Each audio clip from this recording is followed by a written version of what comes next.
इस पवित्र स्थल पर अपने जीवन और जन्म को सफल बनाने हेतु पधारे हुए धर्म प्रेमी सज्जनों, माताओं तथा बहनों,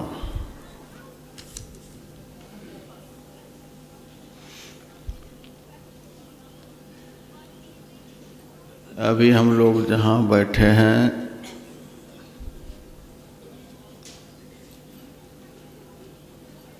यह दुनिया का सबसे बड़ा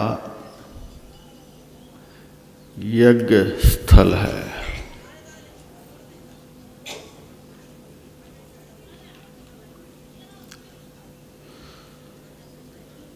दुनिया का सबसे बड़ा यज्ञ स्थल इसीलिए मैं कह रहा हूँ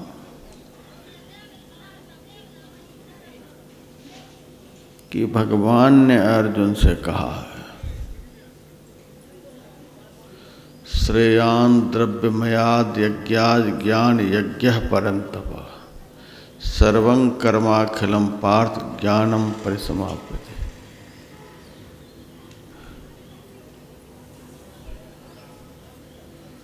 द्रव्यमय यज्ञ से ज्ञानमय यज्ञ श्रेष्ठ होता है। जिस यज्ञ में धन की प्रधानता हो, वासना की प्रधानता हो, चाहना की प्रधानता हो,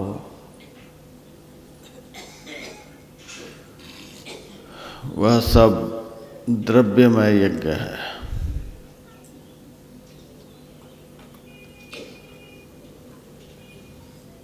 अभी जहाँ हम लोग बैठे हैं यहाँ एकमात्र ज्ञान की प्रधानता है।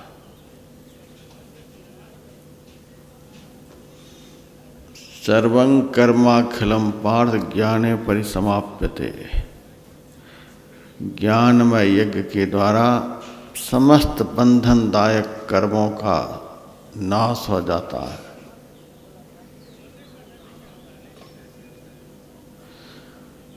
कर्म के बंधनों को मिटाने वाला दुनिया में कोई भी यज्ञ नहीं। समस्त कर्म बंधनों को मिटा देने वाला यह ज्ञान यज्ञ है। ऋते ज्ञानान्न मुक्ति, ज्ञान से ही शरीर संसार के बंधनों से मुक्ति मिलती है। इसीलिए ज्ञान यज्ञ सबसे बढ़कर है। अन्य यज्ञों में देवी देवताओं की प्रधानता रहती है, किसी एक देव की प्रधानता रहती है। ज्ञानमय यज्ञ में एकमात्र ज्ञान स्वरूप परमात्म देव की प्रधानता रहती है, जिससे बढ़कर सृष्टि में कोई देवता नहीं, जिससे सभी देवी देवताओं की सृष्टि हुई है। इस यज्ञ में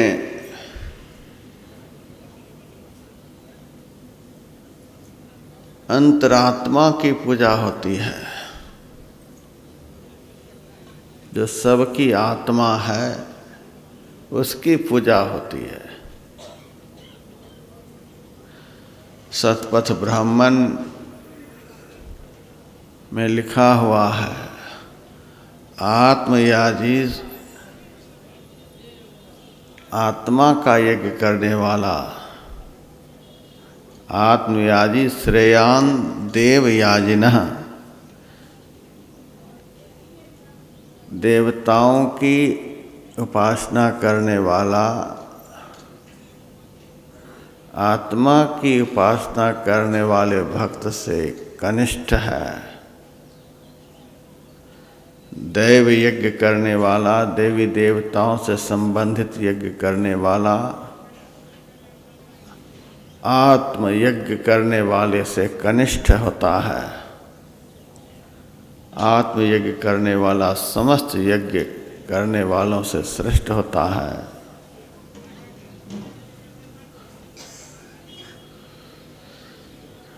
तो यहाँ आत्मदेव की पूजा होती है।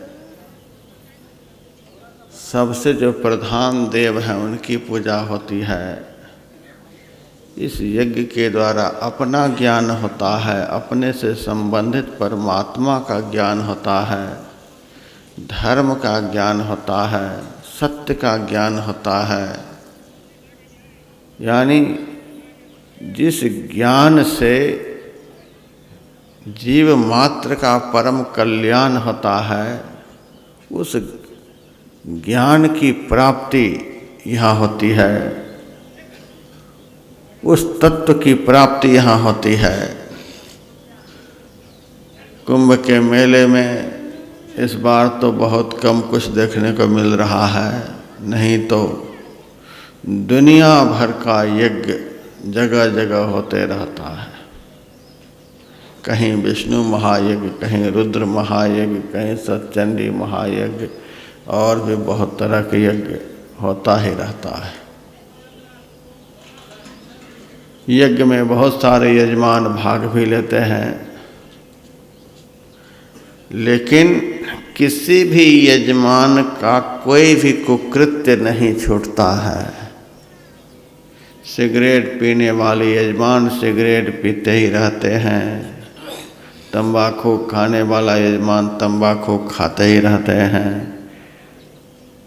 मीट मच्छी खाने वाले यजमान ये सब खाते ही रहते हैं, झूठ बोलने वाले यजमान झूठ बोलते ही रहते हैं।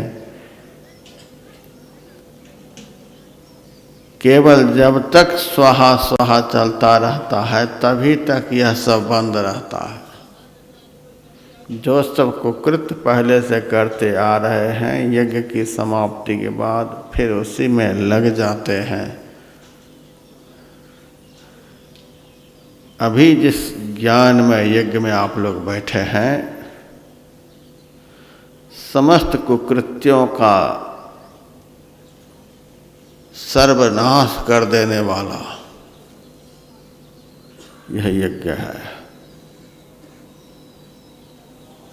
सारी चाहनाएं, सारी वासनाएं, सारे पाप ताप संताप इस यज्ञ के फल से नष्ट हो जाते हैं। हम लोग यहाँ पर यज्ञ स्थल पर बैठे हैं। अभी कथा के माध्यम से हम जनकपुर में यज्ञ देखने के लिए जाएंगे। वहाँ भी बड़ा भारी यज्ञ का अनुष्ठान होने के लिए जा रहा है। उस यज्ञ का नाम धनुर्यज्ञ जनकपुर में होने के लिए जा रहा है। धनुर्यज्ञ देखिए कैसा यज्ञ है। धनुष का यज्ञ, धनुष को स्वाहा किया जाएगा आज। मथुरा में भी एक बार हुआ था धनुर्यज्ञ, धनुष को भी स्वाहा किया गया, जिसका धनुष था उसको भी स्वाहा किया गया।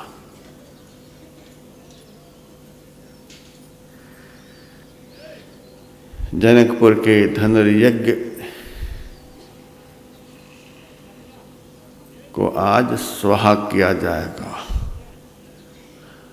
और धनुर्यज्ञ देखने के लिए जितने लोग आए हैं सबके अभिमान को स्वाहा किया जाएगा। दुनिया के बड़े बड़े राजे महाराजे आए थे उस यज्ञ में, किस लिए? धनुष को तोड़ने के लिए।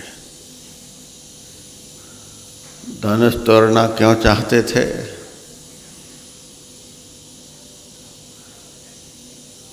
महाराज जनक की प्रतिज्ञा थी, जो धनुष को तोड़ेगा तीनों लोकों में सबसे बड़ा वीर का वह मेडल लेकर के जाएगा। साथ में हम अपनी पुत्री त्रिभुवन सुंदरी सीता को भी ब्याह देंगे। त्रिभुवन विजयी का मेडल आज मिलने वाला है। त्रिलोक सुंदरी जगन माता सीता की प्राप्ति होने वाली है। सीता के हाथ की जयमाला भी गले में पड़ने वाला है। अब इस यज्ञ में कौन नहीं जाएगा? एक बार तो सब आजमाने का प्रयास करेगा। सारी दुनिया के राजे महाराजे जनकपुर गए थे धनुष तोड़ने के लिए, त्रिभुवन विजयी का मेडल लेने के लिए,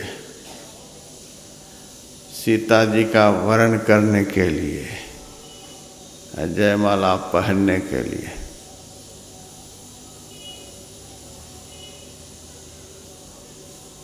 त्रिभुवन विजयी का मेडल एक, सीता जी की प्राप्ति दो,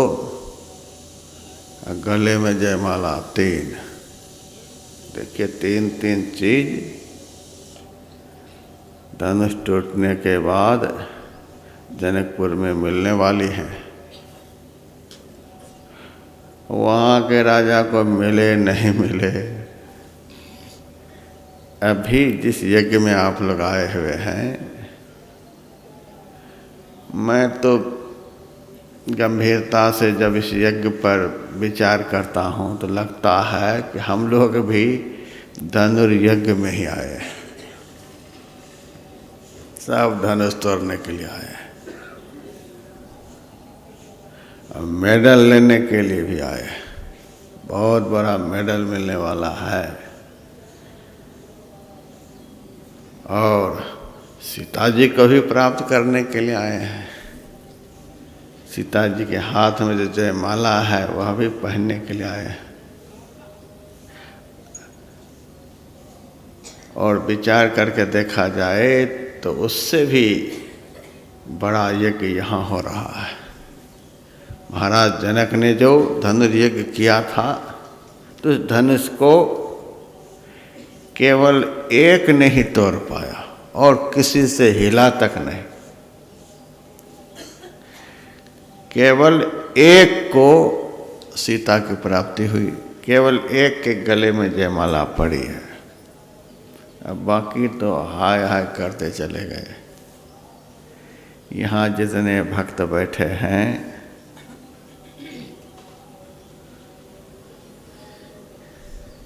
यदि बढ़िया से सत्संग सुनेंगे,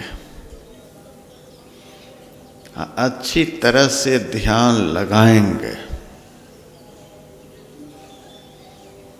तो सब धनुष तोड़ कर यहाँ से जाएंगे। सब धनुष तोड़ेंगे। जनकपुर में तो केवल राम ने तोड़ा था, यहाँ सारे राम भक्त धनुष को तोड़ेंगे। सबको सीता की प्राप्ति होगी, सबके गला में जयमाला पड़ेगी। मालो माल होकर के यहाँ से आप लोग निकलेंगे। यह भी धनुर्यज्ञ ही है। यज्ञ किया था महाराज जनक ने। जनक को विदेही कहते हैं।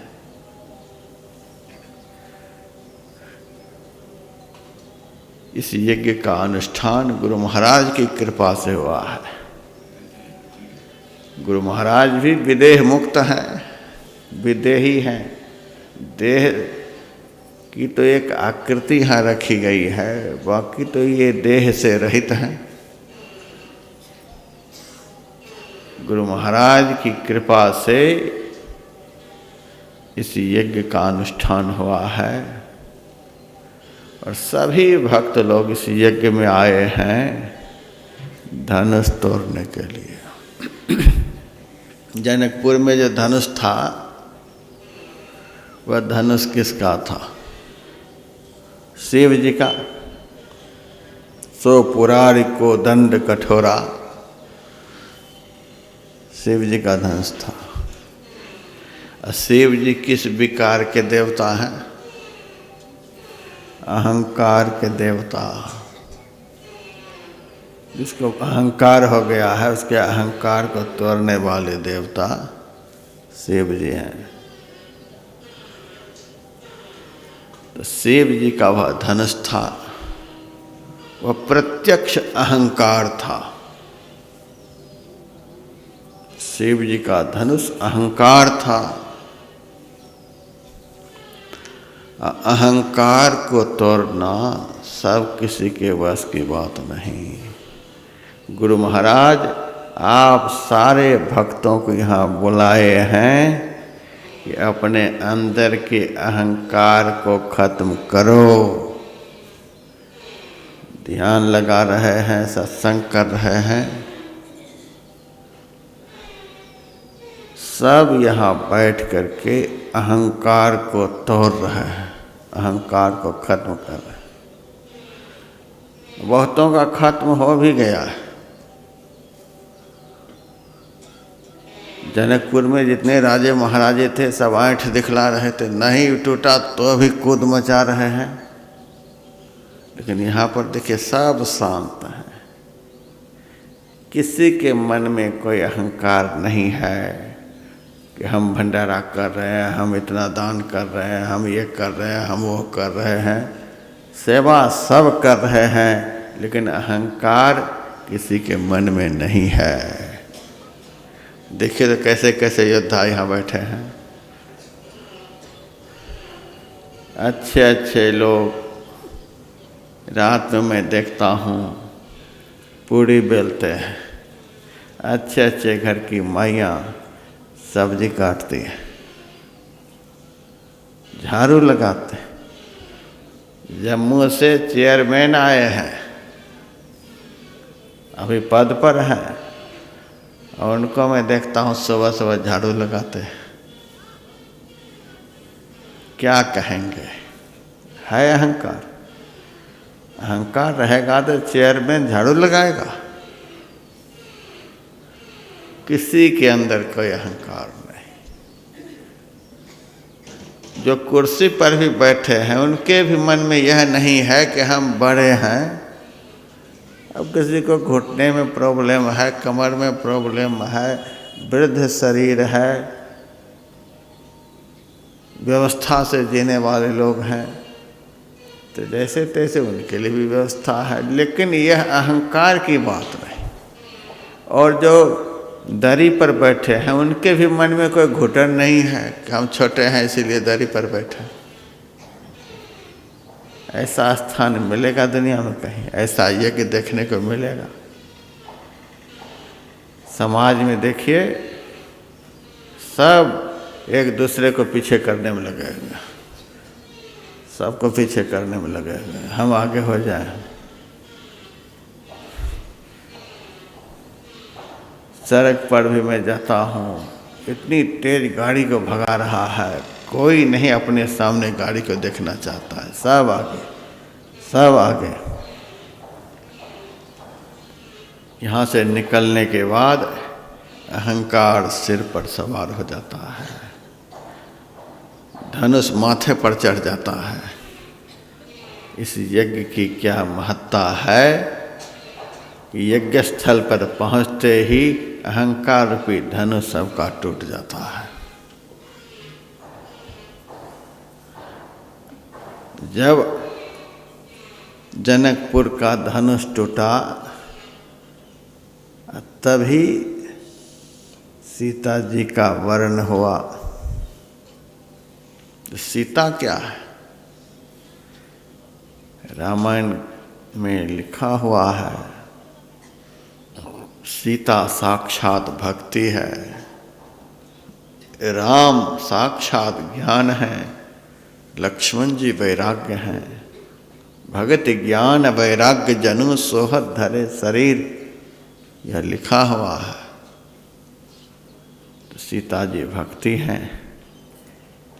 यहाँ जब आप लोग बैठे हैं अहंकार को गंवा करके बैठे हैं। धनुष तो पहले टूट गया, इसीलिए यहाँ बैठे हैं। नहीं तो हमारे सिर पर सब बैठते। अहंकार होता तो सिर पर बैठते। एक दूसरे पर बैठना चाहे वह अहंकारी है, एक दूसरे से आगे भागना चाहे वह अहंकारी है, एक दूसरे को पीछा करना चाहे वह अहंकारी है, एक दूसरे को मिटाना चाहे वह अहंकारी है। लेकिन यहाँ देखिए सब में आपस में कितना प्रेम है, प्यार है। कोई ऊपर बैठे हैं, कोई नीचे बैठे हैं, कोई कहीं। जरा भी किसी के मन में कोई राग द्वेष हीनता की भावना नहीं। ऐसा ही यज्ञ है। किस यज्ञ स्थल पर पहुँचते ही सबसे पहले अहंकार का ही नाश होता है और भक्ति स्वरूपा सीता की प्राप्ति होती है। प्रथम भगति संतन कर संगा। भक्ति का पहला अंग संत का संग, दूसरी रति मम कथा प्रसंगा। भक्ति का दूसरा अंग संत के मुंह से जो वचन निकले श्रद्धा और प्रेम के साथ श्रवण करें। धनुष भंग हो गया और भक्ति की प्राप्ति यानी सीता की प्राप्ति। और यह यज्ञ चलता रहा तो जयमाला भी पड़ेगी। सीता के हाथ की जयमाला क्या है? वह मुक्ति है। भक्ति के हाथ में मुक्ति रूप जयमाला होती है। जो भक्ति करेंगे भक्ति निश्चयनी मुक्ति की, संत चढ़े सवधाय, जिन जिन मन आलस किया जन्म जन्म पछताए। मोक्ष धाम में पहुंचाने वाली सीढ़ी भक्ति है। भक्ति के हाथ में मुक्ति रूपी जयमाला है। एक न एक दिन आप लोगों का कल्याण होगा, अखंड सुख मिलेगा, शरीर संसार के बंधनों से छुटकारा मिलेगा, स्वतंत्र जीवन जीने का आनंद प्राप्त होगा, अखंड सुख अखंड आनंद का अनुभव होगा। यही एक रास्ता है, यही एक कर्म है, यही एक यज्ञ है जो यहाँ तक पहुँचा सकता है। आप लोग यह नहीं समझिए कि हम लोग जनकपुर में नहीं हैं। गुरु महाराज के दरबार में हैं, ज्ञानियों के दरबार में हैं, जनकपुर में हैं। अहंकार रहित होकर के बैठे हैं, धनुष को तोड़ रहे हैं, कोई तोड़ भी चुके हैं। भक्तिवंत होकर के भक्ति की चर्चा को सुन रहे हैं, भक्ति को ग्रहण कर रहे हैं। सीता की प्राप्ति हो रही है और शरीर संसार का आकर्षण आसक्ति यह सब भी छूटता चला जा रहा है। समझिए कि मुक्ति के मार्ग पर चल रहे हैं। आप लोग यहाँ अपने को तब तक के लिए जब तक ये आरती नहीं हो जाती है यह समझिए कि जनकपुर में पहुँच गए। धनुष भंग हो रहा है, सीता की प्राप्ति हो रही है, मुक्ति रूपी जयमाला गले में पड़ रही है। वहाँ के लोगों को तो देखिए कि क्या सब हुआ है।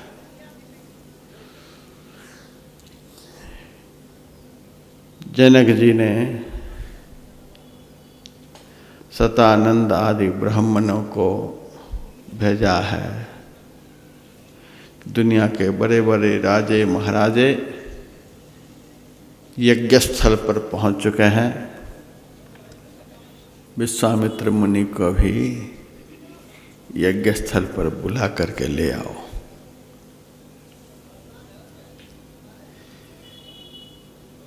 सतानंद जी आए। मुनिराज विश्वामित्र को आग्रह करते हैं, महाराज आपको जनक जी यज्ञ स्थल पर पधारने के लिए कह रहे हैं। विश्वामित्र जी भगवान राम से लक्ष्मण जी से कहते, चलो लक्ष्मण यज्ञ स्थल पर देखते हैं विधाता किसको बराई देते हैं।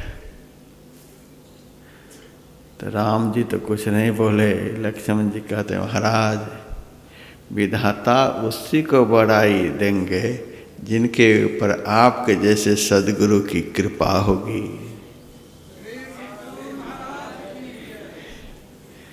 सद्गुरु की कृपा के बगैर तो पत्ता हिल नहीं सकता है। गुरु जी बड़े खुश हुए। चलो, सद्गुरु जब चलते हैं तो उनके साथ कौन चलते हैं? देखिए, भगवान चलते हैं। यथार्थ में सद्गुरु वे हैं जिनके पीछे पीछे भगवान चले। राम ज्ञान के स्वरूप हैं। सद्गुरु वे होते हैं जिनके एक तरफ ज्ञान चलता है तो दूसरी तरफ वैराग्य चलता है। ज्ञान वैराग्य से विभूषित होकर के जो सदैव चले उसी को तो सद्गुरु कहते हैं। जहाँ ऐसे महापुरुष चलेंगे वहाँ कौन सा कार्य ऐसा है जो पूर्ण होने के लिए बाकी रहेगा। राम लक्ष्मण को साथ लेकर विश्वामित्र मुनि चले, यज्ञ स्थल पर पहुँचे। वहाँ यज्ञ की बड़ी अच्छी व्यवस्था हुई थी। यद्यपि राजा जनक संत हैं, महापुरुष हैं, उनकी दृष्टि में सब बराबर हैं, तो भी व्यवहार चलता है विषमता में, अब भजन चलता है समता में। भजन समत्व भाव में, भेदभाव रखेंगे भजन नहीं होगा, और समत्व रखेंगे तो व्यवहार नहीं चलेगा। भरद्वाज मुनि की कुटिया में राम जी गए तो कुशासन बिछा दिया, पत्ते के दोने में कंदमूल फल ला करके रख दिया। महाराज स्वीकार करो, ग्रहण करो। भगवान ने ग्रहण किया। अब भगवान कहते हैं मैं यहाँ से चलना चाहता हूँ। कोई बात नहीं महाराज, विदा कर दिए। लेकिन उसी कुटिया पर जब भरत जी आए हैं तो अपनी सारी सिद्धियों को बुलाया, आदेश दिया कि बहुत बड़े देवता को मैंने आमंत्रित किया है, देवता के अनुरूप पूजा होनी चाहिए। शिष्यों ने कहा भगवान राम तो ब्रह्म हैं, अब ब्रह्म जब आए तो आपने उसकी चटाई बिछा दी, कंदमूल फल दोने में रख दिए और चलने को तैयार हुए तो विदा कर दिए। अब भरत जी के लिए आप इतने आतुर हैं सेवा के लिए, सिद्धियों को बुला लिया, वैकुंठ के सारे भोग को यहाँ पर उपस्थित कर दिया। भरद्वाज मुनि ने कहा राम ब्रह्म हैं और भरत जी संत हैं, दुनिया के सबसे बड़े देवता। जन्म जन्म के पुण्य से इस कुटिया में मुझे राम का दर्शन हुआ, और राम के दर्शन से जो पुण्य प्राप्त हुआ, आज उसी पुण्य से भरत संत का दर्शन हो रहा है। बहुत बड़ा देवता है। यही देवता एक दिन आत्मदेव का दर्शन कराता है। यही देवता एक दिन परमात्मा देव का दर्शन कराता है। जो देवता सबका दर्शन करा दे वह सबसे बड़ा देवता। सबसे बड़े हैं संत, दूसरा नाम है। तीजे 10 अवतार तिन्हें प्रणाम है, ब्रह्मा विष्णु महेश सकल संसार है। अरे हारे पलटू सबसे ऊपर संत मुकुट सरदार है। संत सबसे बड़े देवता होते हैं, इसीलिए सबसे बढ़कर संत की पूजा।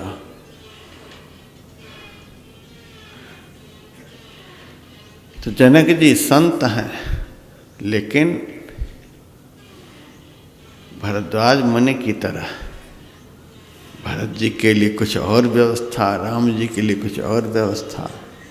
उसी तरह से जनक जी ने सभा स्थल पर जो मंच बनाए थे सामान्य लोगों को बैठने के लिए अलग, उस यज्ञ में पता है कि देवी देवता भी मनुष्य के रूप में आएंगे, उनके लिए व्यवस्था अलग, साधु महात्मा के लिए व्यवस्था अलग, राजा लोगों के लिए व्यवस्था अलग, महाराजा के लिए व्यवस्था अलग, और सबसे बड़े जो संत हैं उनको बैठने के लिए व्यवस्था अलग। उत्तम, मध्यम, मंच, लघु व्यवस्था बनती है विषमता में। जो व्यवहार में विषमता नहीं रखेगा तो व्यवहार नहीं चलेगा। बहुत लोग फेल हो गए, किसको कहाँ बिठाना चाहिए, किसको कहाँ सुलाना चाहिए, किसको किस तरह से खिलाना चाहिए, किसका आदर किस तरह से करना चाहिए, यह ज्ञान जो व्यवस्थापक नहीं रखेगा उसका यज्ञ खत्म हो जाएगा। व्यवहार में विषमता रखने से ही व्यवहार चलता है। जो जिस लायक है उस तरह से करना होगा। हाथी को भी खाने के लिए वहीं दे दो, गधा को भी खाने के लिए वहीं दे दो, बैल के लिए भी वहीं दे दो, बकरी के लिए भी वहीं दे दो, सियार के लिए वहीं दे दो।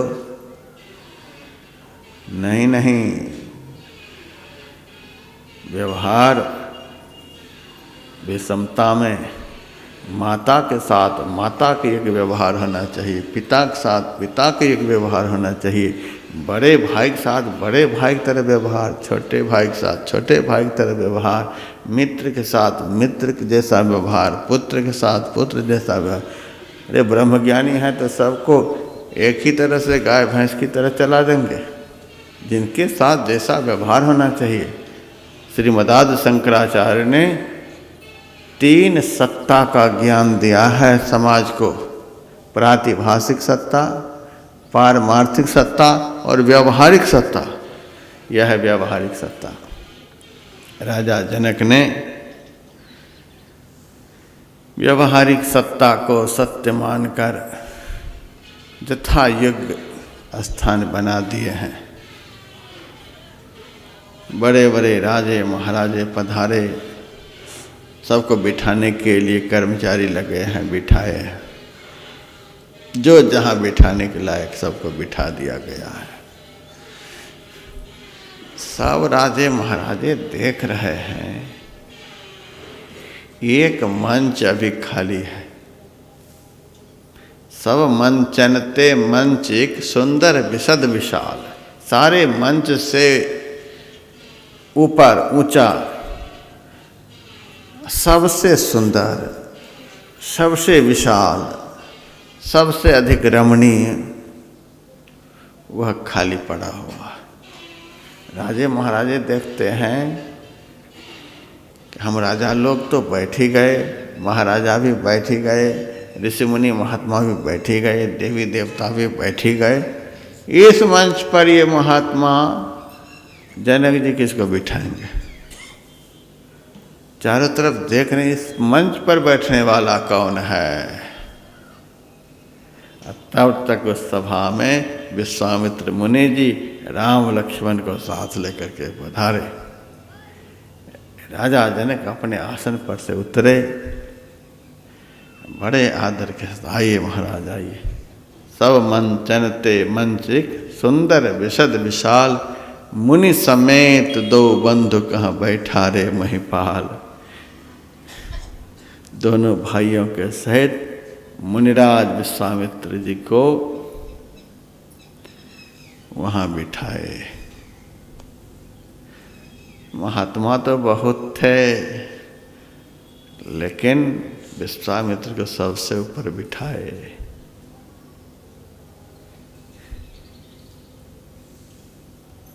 मन के मनोरथ को पूर्ण कर देने वाले कोई बिरले संत होते हैं।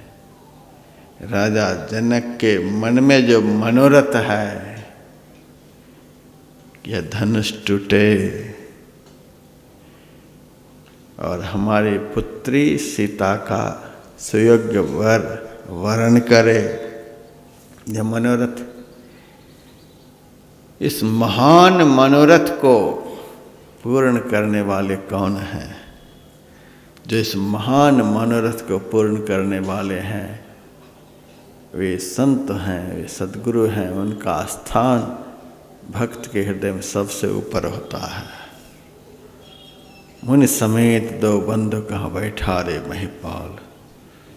सबसे ऊपर के मंच पर विश्वामित्र मुनि को बिठाया। यद्यपि राम लक्ष्मण के लिए भी बैठने की व्यवस्था थी, लेकिन राम लक्ष्मण सोफा पर नहीं बैठे, कुर्सी पर नहीं बैठे।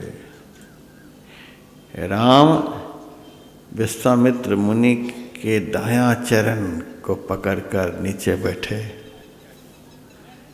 लक्ष्मण जी विश्वामित्र मुनि के बायां चरण को पकड़कर नीचे बैठे।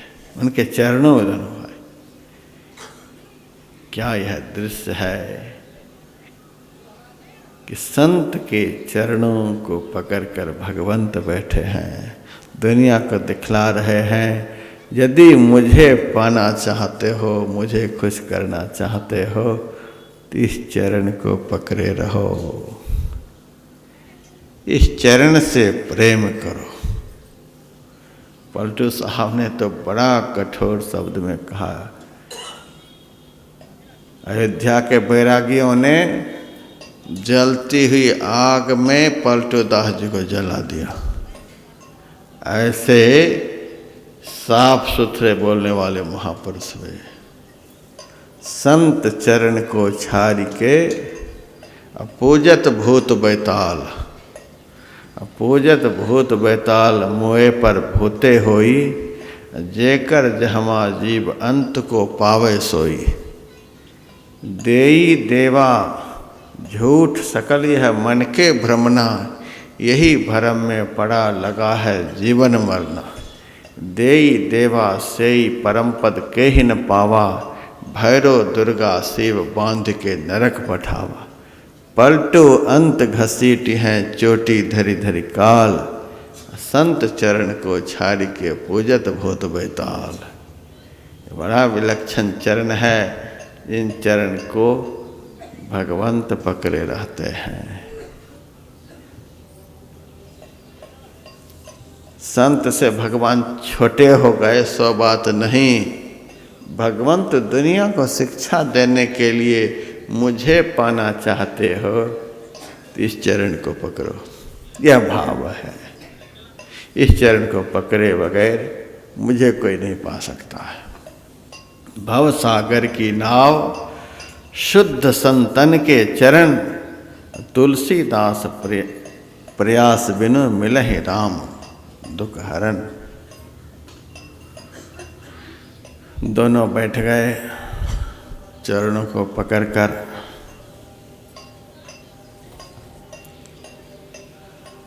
अब जनक जी ने अपने बंदीजनों को, मागधों को बुलाया और कहा कि हमारी प्रतिज्ञा अब सभा में सबको सुना दो। किस लिए सभा लगी है? बंदीजन सभा में उठकर खड़े हुए, दोनों हाथों को ऊपर उठाकर बोलने लगे।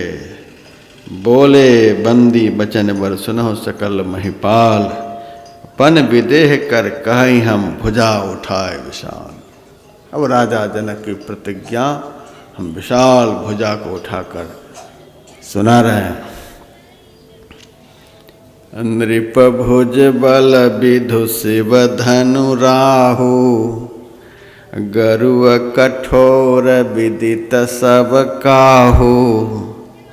रावण बाण महाभट भारे, देखि सरासन गवहि सिधारे। हे राजाओ,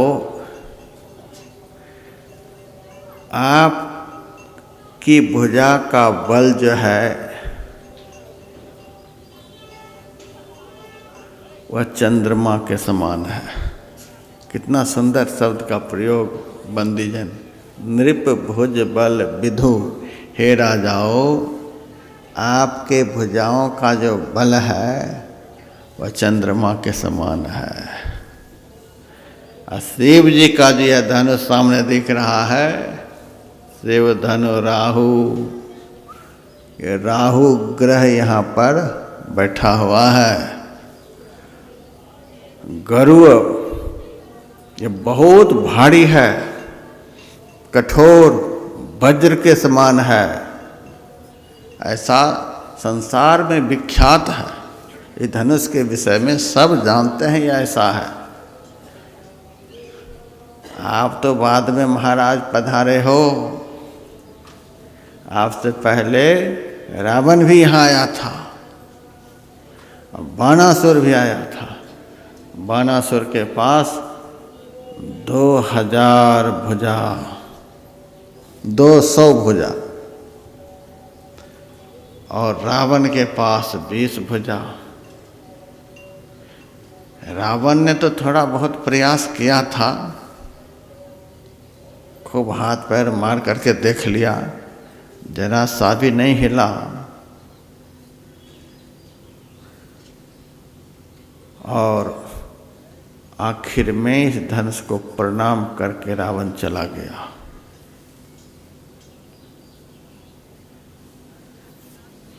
उसी वक्त राम जी भी आ रहे थे विश्वामित्र मुनि के साथ सभा स्थल पर। राम जी को रावण ने देखा था, उसी समय देखा था, समझ गया कि धनुष यही तोड़ेगा। लक्षण से लगता है धनुष यही तोड़ेगा। बहुत बड़ा ज्योतिषी था, चंपू रामायण में लिखा हुआ है। सीता जी के सामने अशोक वाटिका में रावण कह रहा है, जानाम सीताम जनक प्रसूताम, हे सीते तुम्हारे पिता जनक जी में कितना सामर्थ्य वह मैं जानता हूँ। जानाम सीताम मधुसूदनम च, मधुसूदन भगवान में क्या सामर्थ्य है वह भी मैं जानता हूँ। बधं च जानाम निजंग दशास्या, मेरा वध कौन करेगा वह भी मैं जानता हूँ। तथाप सीताम न समर्पयामि, फिर भी है सीते जब तक रावण के शरीर में प्राण रहेगा जीते जी समर्पित करने के लिए मैं नहीं जाऊंगा। मरने के बाद ही तुम्हें राम यहाँ से ले जा सकता है। रावण सब जानता था, राम जी को देखा था उस समय। महाराज हम पहले आ गए थे धनुष हिलाने, अब तो शर्म के मारे जा रहा हूँ। धनुष तो आप ही तोड़ोगे। धनुष तोड़ते समय तो नहीं देख पाऊंगा, लेकिन धनुष तोड़ने के बाद कभी न कभी आप लंका भी आओगे। लंका में आपको बुलाऊंगा, वहाँ आपका दर्शन करूंगा। यहाँ तो जल्दी जल्दी में जा रहा हूँ, बढ़िया से दर्शन आपका करूंगा लंका में। इतना कहकर मन ही मन राम को प्रणाम कर रावण चला गया था। अब बाणासुर देखता है ये तो हमारे गुरु जी का धनुष है, गुरु जी के धनुष को हम कैसे तोड़ेंगे। इसीलिए 3 बार परिक्रमा करके धनुष को प्रणाम कर लिया और बाणासुर चला गया। वही बंदीजन सारे राजाओं से कहते हैं 20 हाथ वाले हाथ पैर मारकर चले गए हैं महाराज, हिला भी नहीं, और 200 हाथ वाले तो प्रणाम ही कर लिया और परिक्रमा करके चले गए। आप लोग देख लो आप लोगों के पास कितने हाथ हैं। 20 हाथ वाले का हौसला पस्त हो गया है, और 200 हाथ वाले तो नमस्कार करके यहाँ से गए हैं, और 2 हाथ वाले जब मुँह छाँट रहे हो पता चल जाएगा अभी, समझ लो। सई पुरार को दंड कठोरा, राज समाज आज जो तोरा, वही शिव जी का यह कठोर धनुष है। हे राजाओं, इस समाज में जो इस धनुष को आज तोड़ डालेंगे, त्रिभुवन जय समेत वैदेही, विनय विचार वरय हटते ही। त्रिभुवन विजयी का मेडल उसके हाथ में देकर सीता जी को वर देंगे, समर्पित कर देंगे। बहुत आध्यात्मिक संकेत किया है। सुनहु सकल महिपाल, महिपाल, मही कहते हैं पृथ्वी को, पाल कहते हैं पालने वाले को, राजा को महिपाल कहते हैं। भूपति, पृथ्वी के स्वामी। हे राजाओं, आपकी भुजा में जो ताकत है वह ताकत चंद्रमा के समान है। शिव जी का धनुष राहु के समान है। चंद्रमा को कौन निगलता है? राहु। आपका बल कोई काम नहीं आएगा, क्योंकि राहु सामने बैठा हुआ है। आपके बल को निगलने के लिए धनुष है। जितने राजाएं हैं सबके बल को निगलने के लिए।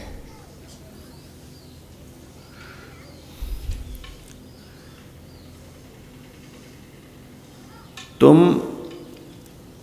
भूपति हो। राजा को भूपति कहते हैं, पृथ्वी के स्वामी। सीता जी कौन है? पृथ्वी की बेटी। पागल तो नहीं हो गए हो जो धनुष तोड़कर सीता जी से विवाह करना चाहते हो? ये सीता जी पृथ्वी की बेटी है और तुम पृथ्वी के स्वामी हो। बेटी से विवाह करोगे धनुष तोड़ करके? है कुछ शर्म? चुपचाप बैठ जा। लेकिन अभिमानी के अंदर शर्म कहाँ है? अभिमानी को कहाँ कुछ आगे दिखता है, क्या करना चाहिए क्या नहीं करना चाहिए। इसीलिए सुनिपन सकल भूप अकुलाने, भटमानी अतिशय। सुनिपन सकल भूप अभिलाखे, भटमानी अतिशय मन माखे। इस प्रतिज्ञा को सुनकर जो इसको तोड़ेगा सीता जी के साथ वह विवाह करेगा। सबकी इच्छा चैतन्य हो गई। जो अभिमानी राजा था अत्यंत क्रोध में भर गए कि जल्दी से जल्दी इस धनुष को तोड़कर हम सीता को प्राप्त करते हैं। सब फेंटा कस लिए, मुकुट संभाल लिए और चले इष्ट देवन सिरनाई। देवी देवताओं को मन ही मन प्रणाम करके सब चले। पहले इष्ट देवता को प्रणाम करना चाहिए था, उसके बाद तैयारी करके चलना था। तो सब कर लिया पहले और प्रणाम बाद में। अभिमान इसी को कहते हैं। जो काम पहले करना चाहिए वह काम बाद में, जो काम बाद में वह पहले। उल्टा होता है। अभिमान जिसके भीतर प्रविष्ट हो जाता है, कर्तव्य और कर्तव्य का बोध नहीं रह जाता, किसके साथ हम क्या व्यवहार करने के लिए जा रहे हैं। इष्ट देव को पहले प्रणाम करना चाहिए था। धनुष तोड़ने की तैयारी बाद में, तैयारी पहले कर लिए और बाद में प्रणाम करके फिर चले हैं। धनुष हिला नहीं, एक एक करके चले, धनुष हिला नहीं। भट्ट मानी, मानी कहते हैं अहंकारी को। शिव जी का धनुष क्या है? वह प्रत्यक्ष अहंकार है। अहंकार से अहंकार आज तक नहीं टूटा है। अहंकार से अहंकार और मजबूत हो जाता है। तो अहंकार रूपी धनुष को तोड़ने के लिए अहंकारी चला है। बड़ा अहंकारी जो होता है छोटे अहंकारी के अहंकार को चूर कर देता है। तो धनुष जो था दुनिया के सबसे बड़े अहंकारी देवता का है, सबसे बड़ा अहंकार था।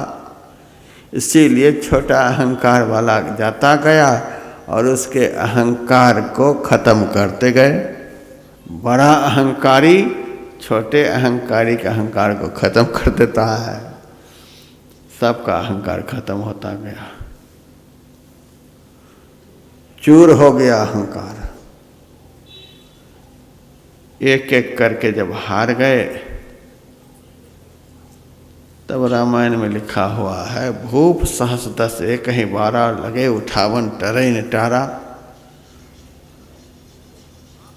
10,000 राजे महाराजे एक साथ उठ गए, सब मिलकर तोड़ते हैं। मेरे से किसी ने पूछा, महाराज 10,000 राजे महाराजे उठकर खड़े हो गए, सब एक साथ धनुष को तोड़ने के लिए चले, 10,000 मिलकर के धनुष तोड़ डालते तो सीता जी का विवाह किसके साथ होता? तो मैंने कहा 10,000 लोग मिलकर के जब तोड़ते या टूट जाता तब फिर आपस में एक दूसरे को तोड़ते। आपस में एक दूसरे को तोड़ते तोड़ते जो आखिर में बचता, भगवान की इच्छा होती तो उनकी शादी हो जाती।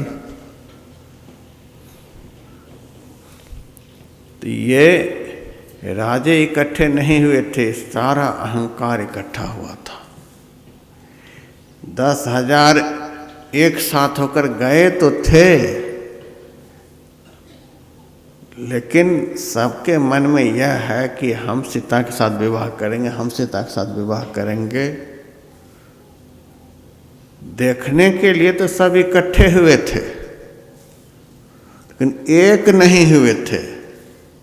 जो बल का संयोग होता, धनुष टूटता। इकट्ठा होना कुछ और बात है, एक होना कुछ और बात है। कभी कभी एक आदमी की प्रतिष्ठा को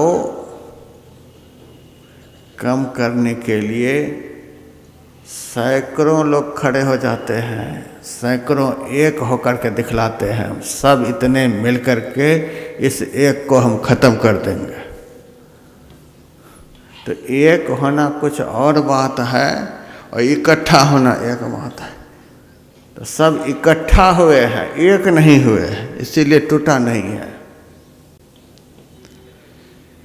फिर 10,000 राजा ने जो धनुष को पकड़ा है, हाथ से हाथ, हाथ से हाथ सटा हुआ है, खाली जगह हो तब तो वहाँ से धनुष टूटे, इस कारण भी नहीं टूटा।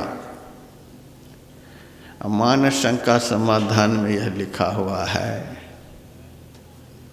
कि 10,000 राजा एक साथ नहीं लगे हैं तोड़ने के लिए। भूप सहस 10, यहाँ सहस का अर्थ है सहस्रार्जुन।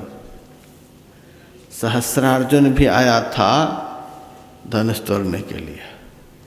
10 ग्रीव रावण, एक ही दिन में सहस्रार्जुन और 10 ग्रीव रावण, भूप सहस 10 एक ही बार, एक ही दिन ये दोनों आए थे और सब अपनी ताकत आजमा करके चले गए, धनुष नहीं टूटा। किसी से भी धनुष जब नहीं टूटा, सब अपनी अपनी जगह पर चुपचाप बैठ गए। अब कौन इस धनुष को तोड़ेगा? राजा जनक अकुला गए, उठकर खड़े हुए और बोलने लगे, समस्त द्वीपों से, समस्त राज्यों से, राष्ट्रों से हमारी प्रतिज्ञा को सुन सुन करके यहाँ राजे महाराजे पधारे, लेकिन धनुष टूटना तो दूर की बात, धनुष किसी से हिला भी नहीं, तिल के बराबर भी नहीं हिला। मैं यदि जानता कि इस पृथ्वी पर कोई वीर नहीं रह गया, इस तरह की प्रतिज्ञा करके अपनी हंसी नहीं कराता।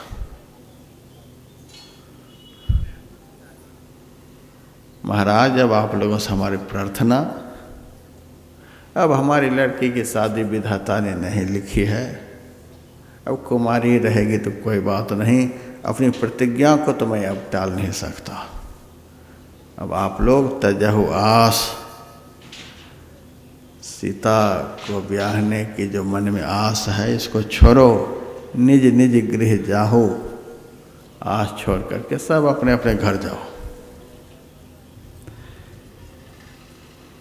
किसी सज्जन ने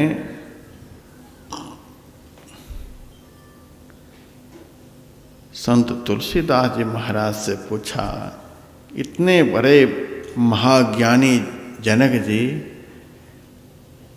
और घर में आए हुए अतिथि स्वरूप राजा को इतना कठोर वचन कह दिया, तजहु आस निज निज गृह जाहु, लिखान विधि वैदेहि विवाहो। ऐसा तो नहीं बोलना चाहिए इतने बड़े ज्ञानी को। तुलसीदास जी ने कहा, राजा जनक कठोर वचन नहीं बोले हैं, वे जो बोले हैं सो हमने लिखा है, तजहु आस।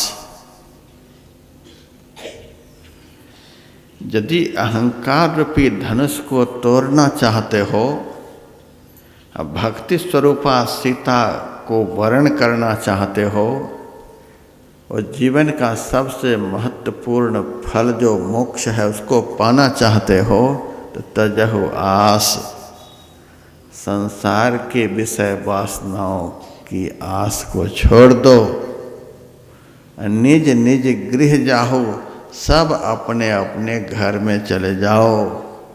अपना घर हमारा कहाँ है? बाहर में। ईंट पत्थर का घर जो है यह शरीर का घर है, अर्थात सब अपनी वृत्ति को अंतर्मुखी बना लो, निज निज गृह जाओ, सब अपनी वृत्ति को बहिर्मुख से अंतर्मुखी कर लो। संसार के भोग पदार्थों की आशा का परित्याग कर दो। यदि अहंकार को खत्म करके भक्ति को प्राप्त करना चाहते, तजहु आस निज निज गृह जाओ, इसका भाव यह है। बाकी राजे महाराजे तो चुपचाप जनक जी की बात सुनते रहे, लेकिन लक्ष्मण जी से नहीं सुना गया। लक्ष्मण जी भगवान राम को, गुरु जी को प्रणाम कर उठ करके खड़े हो गए।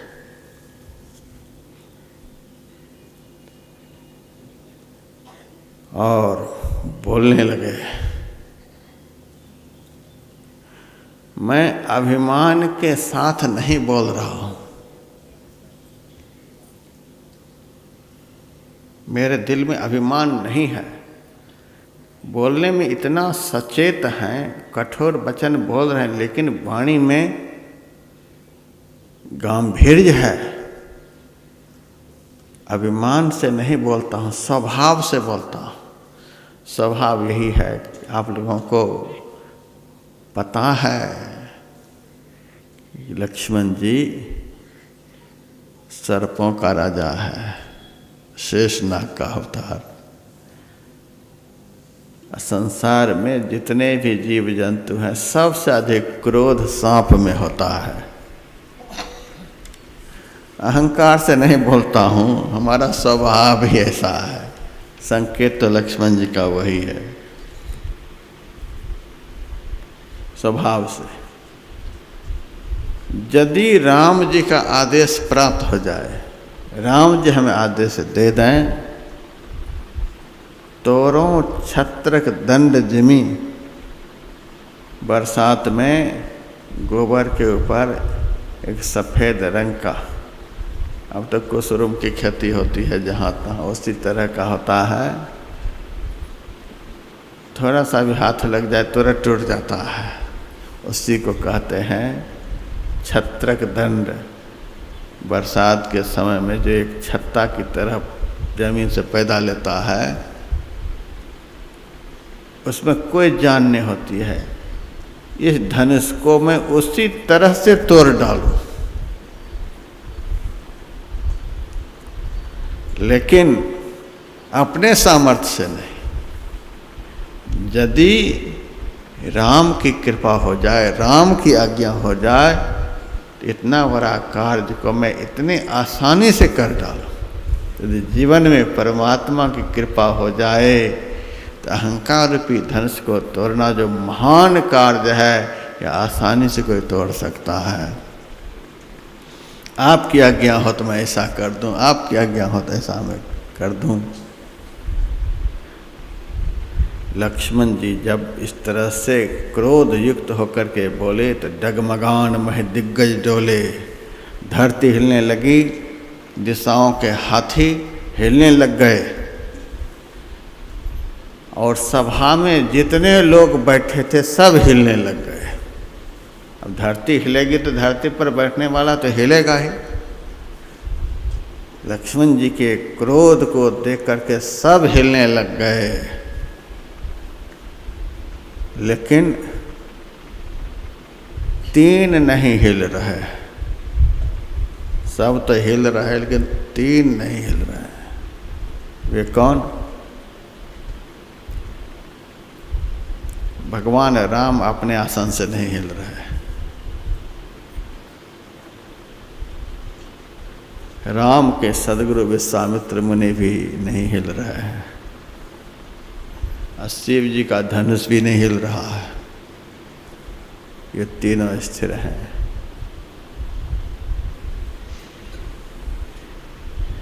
अहंकारी व्यक्ति, महान अहंकार,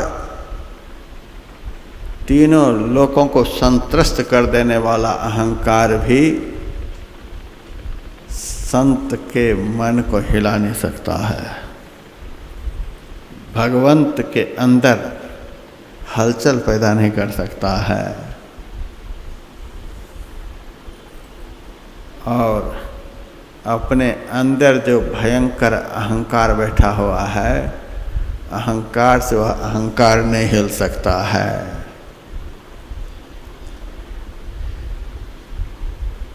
भगवान श्री राम ने इशारा किया, अब बैठ जा। लक्ष्मण जी कहते हैं, महाराज बैठूं कैसे? आपके बैठे रहने पर जनक जी ने इस पृथ्वी के लिए कह दिया, वीर विहीन महिमा जानी, ये संपूर्ण पृथ्वी वीरों से रहित हो गई। आपके रहते जनक जी ने ऐसा कह दिया, यह मेरे से बर्दाश्त नहीं हो रहा। मेरे से यदि कहता तो हमें कोई कष्ट नहीं, लेकिन आपके रहते ऐसा कहा है। इतने बड़े ब्रह्मज्ञानी आपको नहीं जानता है। भगवान ने कहा कोई बात नहीं। तो लक्ष्मण जी कहते कोई बात कैसे नहीं, आप भी तो उठकर खड़े नहीं होते। कहा अब खड़े होंगे, पहले सूरज का उदय नहीं होता है, पहले लालिमा आती है, तब सूरज का उदय होता है। लालिमा तू ले आया है, अब सूरज रूपी राम खड़ा होगा। विश्वामित्र समय शुभ जानी। विश्वामित्र जी ने देखा अब शुभ समय आ गया, तुरंत आदेश दे देते जाओ राम। तो कुछ राजा कहते हम तो अभी खड़े ही नहीं हुए थे, हम तो तैयारी ही कर रहे थे। तो वहाँ खड़मंगल शुरू हो जाता। जब देख लिया कि कोई भी अपने आसन से हिल नहीं रहे हैं, विश्वामित्र समय शुभ जानी। अब सुंदर समय आ गया, अब सब चुप बैठ गया, सबके अहंकार चूर हो गए हैं। मनोहर वाणी से कहते हैं, उठहु राम भंजहु भव चापा। हे राम उठो और शिव जी के धनुष को तोड़ो।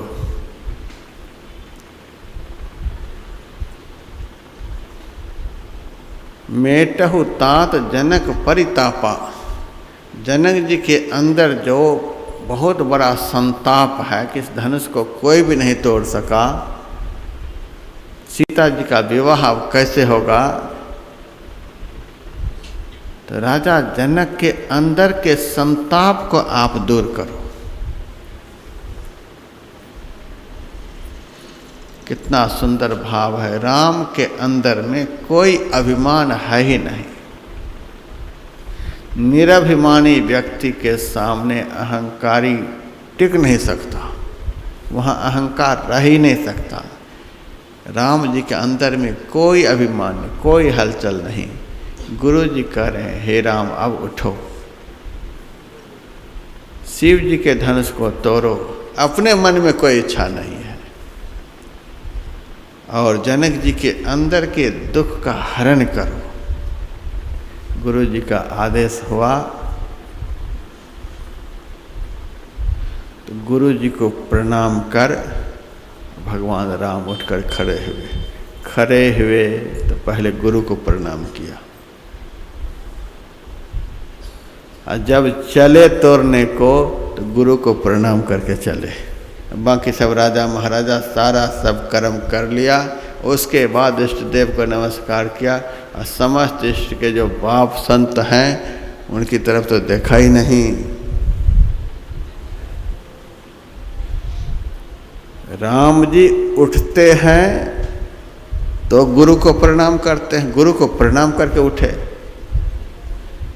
उसके बाद गुरु को प्रणाम करके फिर चले। उठते बैठते चलते फिरते खाते पीते।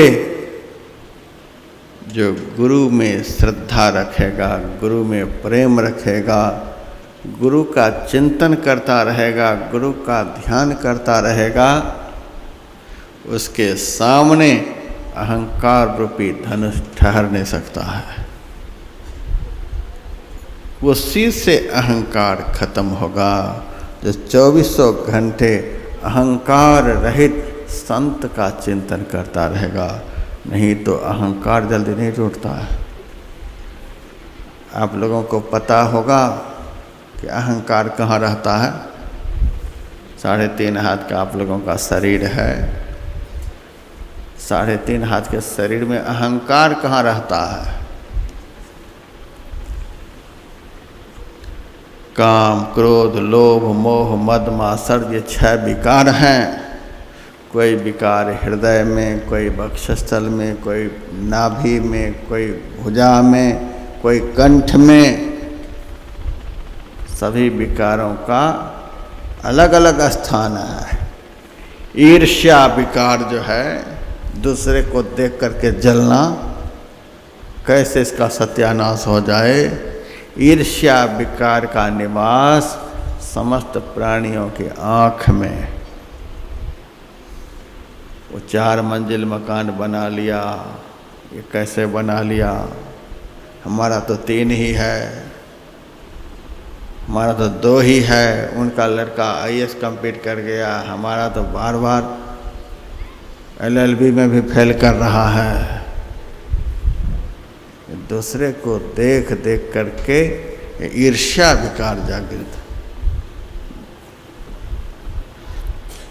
मंथरा अयोध्या नगरी के सजावट को देख करके सजाने वाले से पूछती है, पूछे से लोगन कहा उछाहू।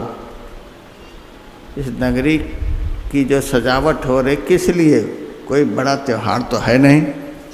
राम तिलक सुनिभाव दाहू। राम का तिलक सुन करके तो उनका हृदय जलने लग गया।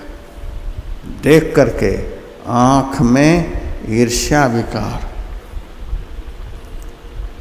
कोई उदर में, कोई छाती में, कोई कंठ में, कोई मुंह में, कोई आँख में, एक एक करके नीचे से ऊपर गया है विकार।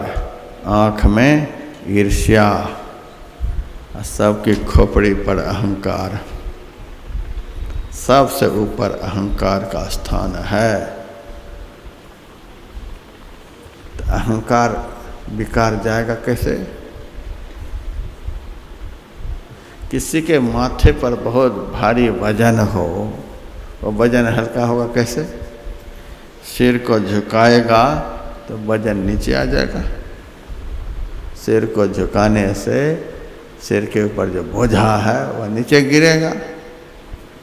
तो माथे पर जो अहंकार बैठा हुआ है वह अहंकार खत्म होगा कैसे? जब यह अहंकारी मस्तक नीचे झुकेगा।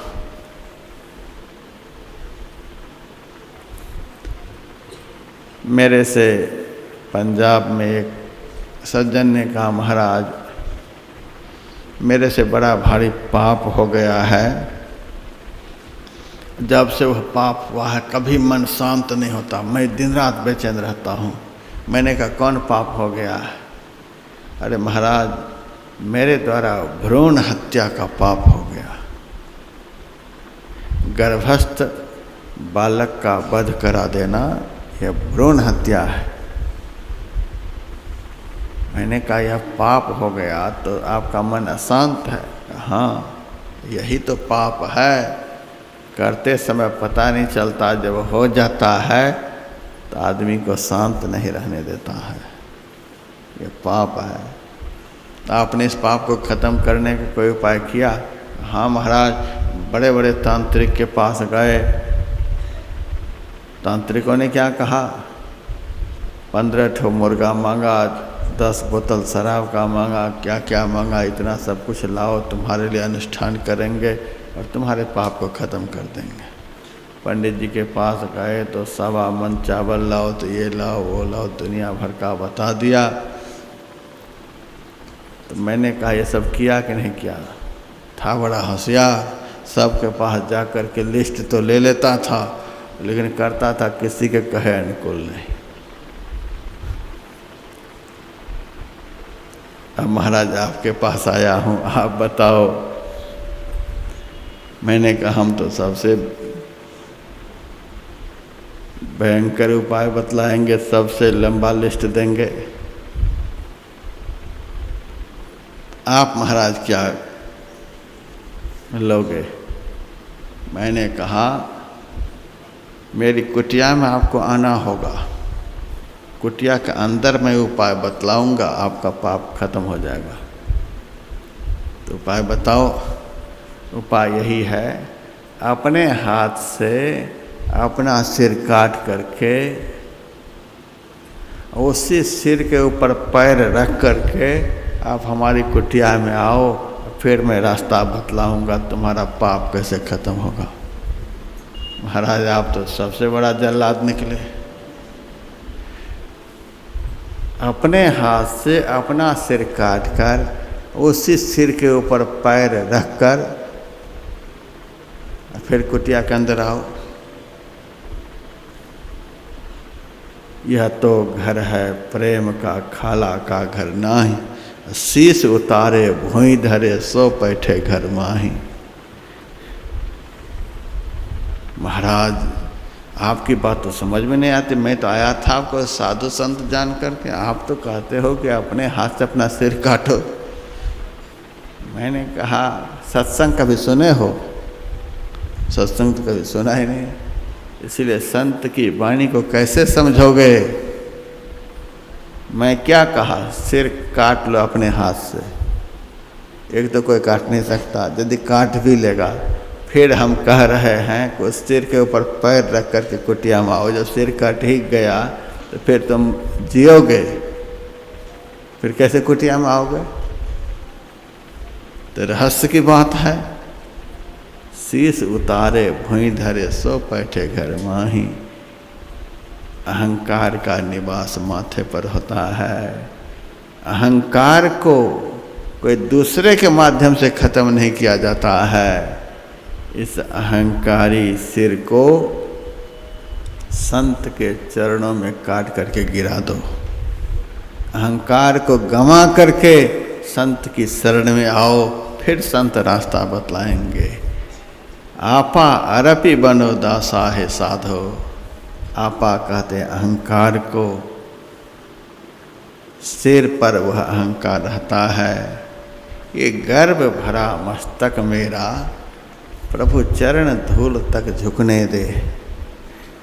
अभिमान से भरा जो मस्तिष्क है, जब संत के चरण धूल का स्पर्श होता है तभी अहंकार धूल में मिल जाता है। यही एक उपाय है अहंकार को खत्म करने का, सबसे ऊपर अहंकार, और इस अहंकार को खत्म करने का यही उपाय है। जिस किसी भी तरह से जो हमसे श्रेष्ठ हैं उनको प्रणाम करते रहो, प्रणाम करते रहो, प्रणाम करते रहो, सबको हाथ जोड़ते रहो। विनम्रता से ही अहंकारिता का नाश होता है। विनम्र हुए बगैर अहंकार का नाश नहीं। अहंकार का बोझ सिर पर रखोगे तो जो चलना राह नाजुक है, हमन सिर बोझ भारी क्या। भक्ति का मार्ग तो इतना कोमल है, इतना सूक्ष्म है कि चेतन आत्मा को छोड़कर कोई उस रास्ते पर चल ही नहीं सकता है, और अहंकार का बोझ लेकर के उस सूक्ष्म मार्ग पर जाना चाहता है, कभी संभव नहीं। अहंकार को गंवा करके जाना होता है। सिर पर बोझ रहने पर आदमी तेजी से चल नहीं सकता। अहंकार का बोझ सिर पर रहेगा तो भक्ति के मार्ग पर तो एक तिल के बराबर आगे नहीं बढ़ पाओगे। अहंकार रहता, आपा अरपि बनो दासा है साधो। यदि संत का दास बनना चाहते हो तो आपा अरपि, अभिमान को चढ़ा दो। अभिमान को चढ़ाना होता है, संत के चरणों पर माथा रखो। भगवान राम के अंदर में कोई अभिमान नहीं है, लेकिन समाज के समस्त अभिमानी राजाओं को दिखलाया, देखो धनुष कैसे टूटता है। कुछ भी नहीं लगेगा धनुष तोड़ने में। उठते समय गुरु को प्रणाम, बैठते समय गुरु को प्रणाम, चलते समय गुरु को प्रणाम। अपने से श्रेष्ठ जनों को प्रणाम करने से जीवन में विनम्रता आती है, अहंकार का नाश होता है। भगवान राम चले,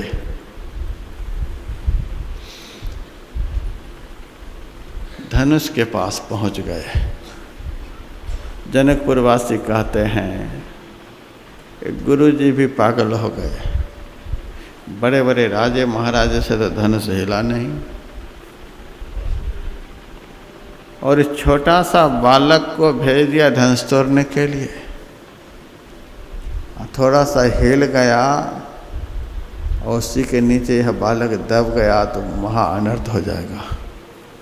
ये छोटा सा बालक, इतना सुकुमार शरीर, भेज दिया गुरुजी ने धनुष तोड़ने के लिए। कितना अच्छा संकेत। छोटा बनने से ही अहंकार टूटता है, बड़ा बनकर अहंकार नहीं टूटता है। छोटा से अहंकार टूटेगा।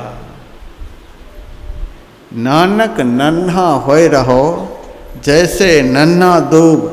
बड़े बड़े बिरखा गिर गए, दूब खूब के खूब। छोटा बनने वाला ही सबसे बड़ा विकार जो अहंकार है इसको खत्म कर सकता है। ये छोटा सा बालक को भेज दिया। तब किसी सखी ने कहा, ये देखने में छोटा है लेकिन कर्म इसका बहुत मोटा है। तुमको पता नहीं है, इसी छोटा बालक ने 14,000 मारीसबाहों की सेना का संहार किया है। इसी छोटा ने तारका राक्षसी का वध किया है।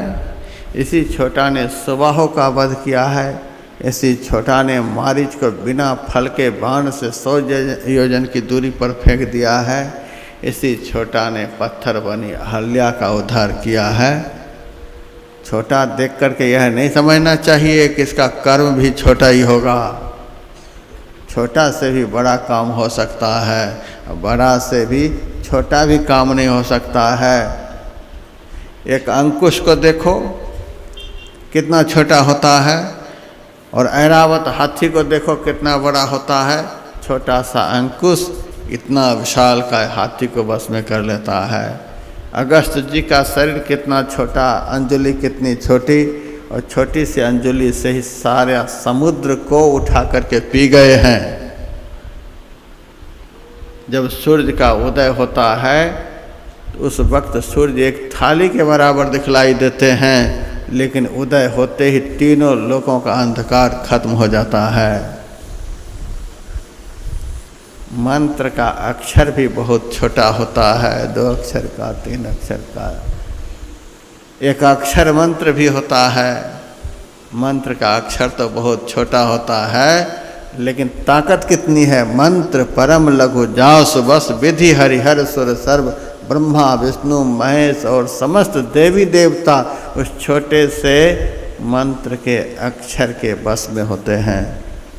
जो मंत्र को सिद्ध कर लेगा, मंत्र की सिद्धि यही है कि 24 घंटे में एक क्षण भी मंत्र से मन अलग नहीं हो, कभी भी मंत्र जप छूटे नहीं।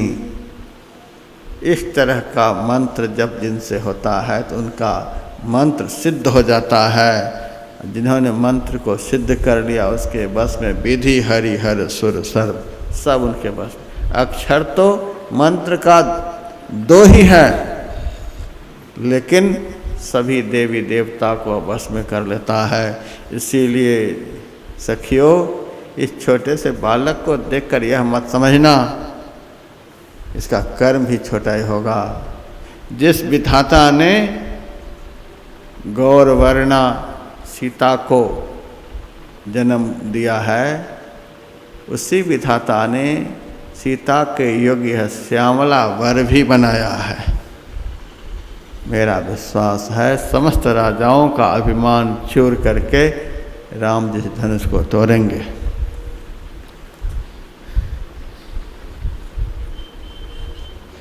सीता जी भी मन ही मन सभी देवता को मना रही है। हे गणेश जी आप मेरे पर खुश हो जाओ, हे शिव जी मेरे पर खुश हो जाओ, हे पार्वती मेरे पर खुश हो जाओ, सबका नाम ले रही है।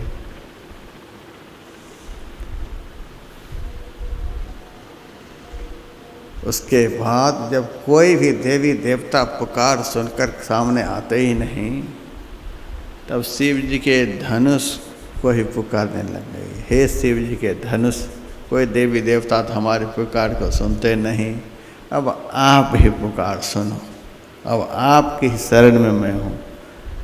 तो शिव जी की धनुष से शब्द प्रस्फुटित हुआ, सीते तुम क्या चाहती हो? सीता जी ने कहा तुम्हारे में जो भारी वजन है उस वजन को आप खत्म कर दो, आप हल्का हो जाओ। तो धनुष कहता है तो हमारे अंदर जो भारीपन है वह भारीपन में रखूं कहाँ? तो सीता जी कहते जितने राजे हिल रहे हैं, धनुष तो हिला नहीं पाया, और तब भी हिल रहे हैं कि यदि कोई तोड़ भी डालेगा तो भी हम उनको छोड़ेंगे नहीं। एक बार तो सीता के लिए काल से भी लड़ करके ही हम जाएंगे। धनुष को हिला नहीं पाए, फिर भी हिल रहे हैं सब राजा। तो जितने हिल रहे हैं उसी के माथे पर तुम अपना वजन लाद दो, सबका हिलना बंद हो जाए। सीता जी की पुकार को सुनकर धनुष के अंदर जो घरता थी, ये सारे अहंकारी राजा के माथे पर चले गए और भारी हो गया। अब तो हिलता भी नहीं कोई, अब उठकर कूदने वाला भी कोई नहीं है। लेकिन राम में कोई प्रतिक्रिया नहीं हो रही। इतना कुछ होने के बाद भी राम सीता जी के मनोरथ को सिद्ध करने के लिए धनुष के पास जाते नहीं। तो सब देवी देवता धनुष वगैरह को पुकार लगा लगा करके सीता जी थक गईं, लेकिन भगवान इस पुकार से खुश नहीं हो रहे। खुश हुए कब? जब सीता जी के मुंह से यह शब्द निकला, तो भगवान सकल उर्वासी करी हैं मोहि रघुवर की दासी। यदि मन वचन कर्म से राम के चरणों में हमारा प्रचंड प्रेम है, तो जो भगवान सबके हृदय में विराजमान हैं, वे कृपा करके राम की दासी सीता को बना दें। आखिर में असली भगवान पर सीता जी आ गई। ये असली भगवान, तो भगवान सकल उर्वासी जो सबके अंदर में निवास कर रहे हैं। ईश्वर सर्वभूतानां हृदय से अर्जुन तिष्ठति भ्राम्यन् सर्वभूतानि यंत्रारूढ़ानि माया। ईश्वर सबसे बड़े देवता हैं जो समस्त भूत प्राणियों के अंदर में विराजमान हैं। यह संज्ञा, यह उपाधि केवल ईश्वर के लिए, परमात्मा के लिए सिद्ध होती है।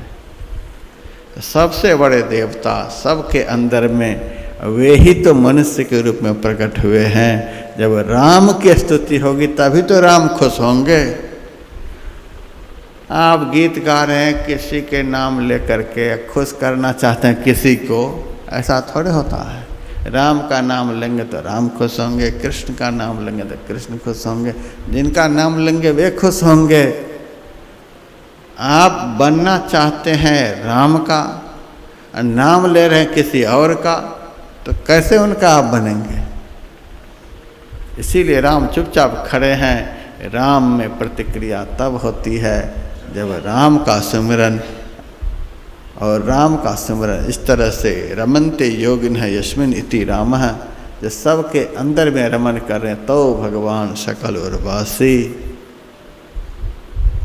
सबकी अंतरात्मा, सबसे श्रेष्ठ देवता, उनका स्मरण करने से मनोरथ सिद्ध होता है। अब भगवान प्रसन्न हो गए, धनुष के नजदीक चले गए। धनुष को भगवान ने पहले देखा। जैसे देखा, लक्ष्मण जी समझ गए भगवान तोड़ना चाहते हैं। दिशाओं के हाथी से कहा, आप सावधान हो जाओ। धरती माता से कहा, माता आप भी अपनी पूरी ताकत लगा करके स्थिर हो जाओ। कोल कमठ सबको कह दिया कि सब अपने अपनी जगह को पकड़ लो। अब राम धनुष को तोड़ना चाहते हैं, सब स्थिर हो जाओ। सब स्थिर हो गए।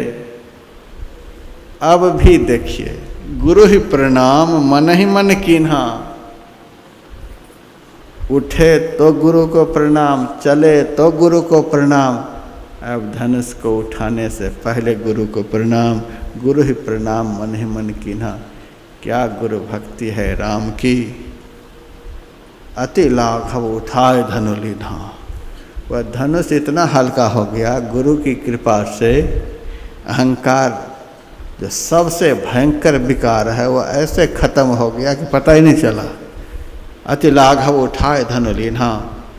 वह धनुष बहुत हल्का हो गया, भगवान राम ने उठा लिया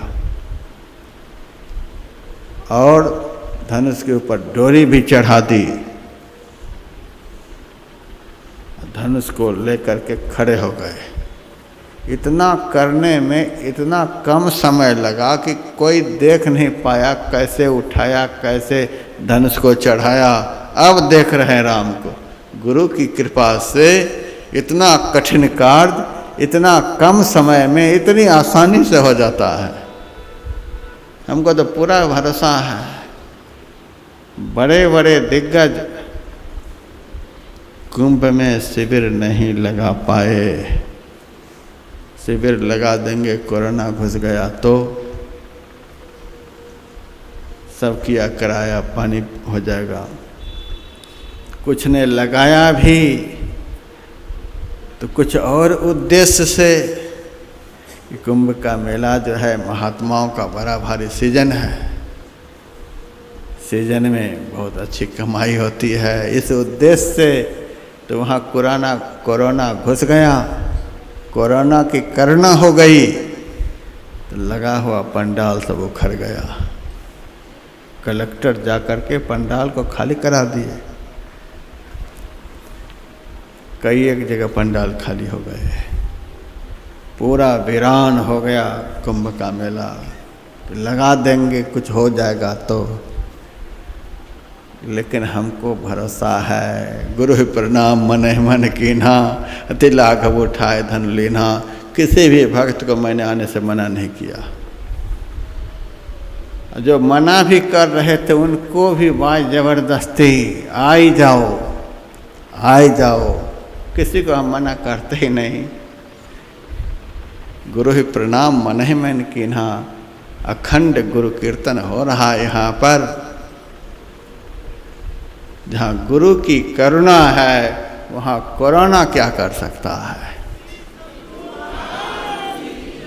इनके बल के भरोसे दीन दयाल भरोसे तेरे, सब परिवार चढ़ाया बेरे।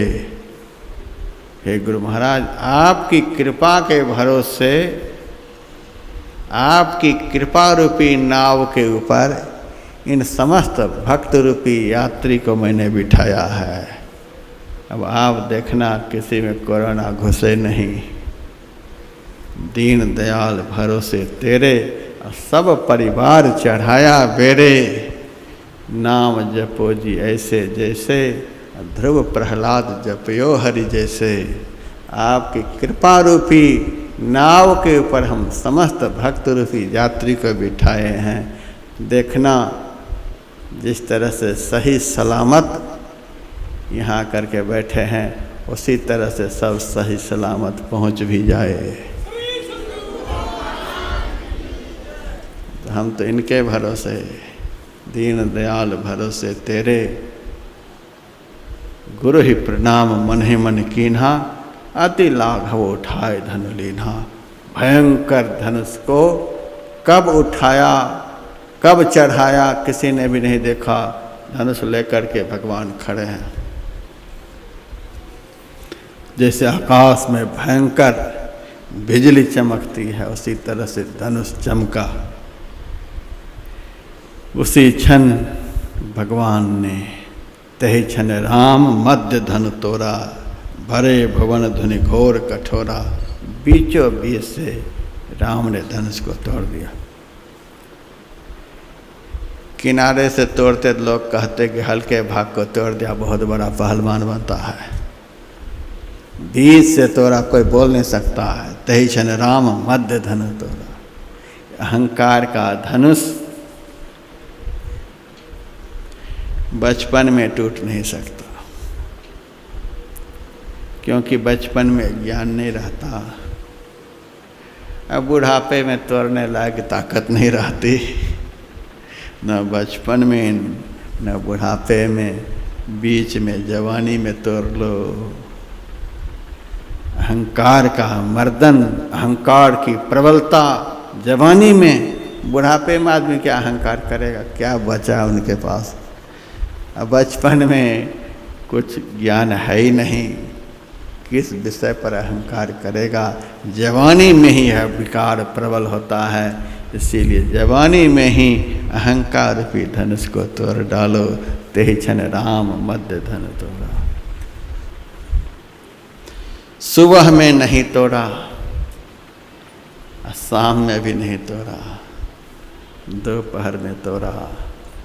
ये दोपहर का समय जो है तो संध्या का समय होता है। संध्या कहते हैं संधि को।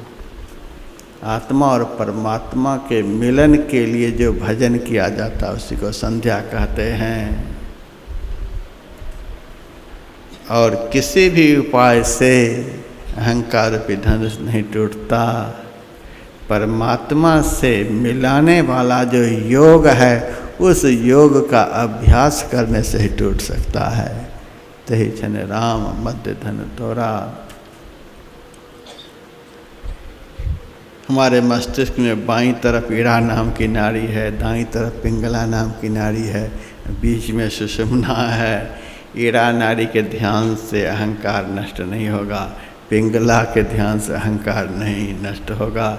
जब सुषुम्ना का ध्यान करोगे, जब बीच में ध्यान लगाओगे, तब अहंकार का नाश होगा।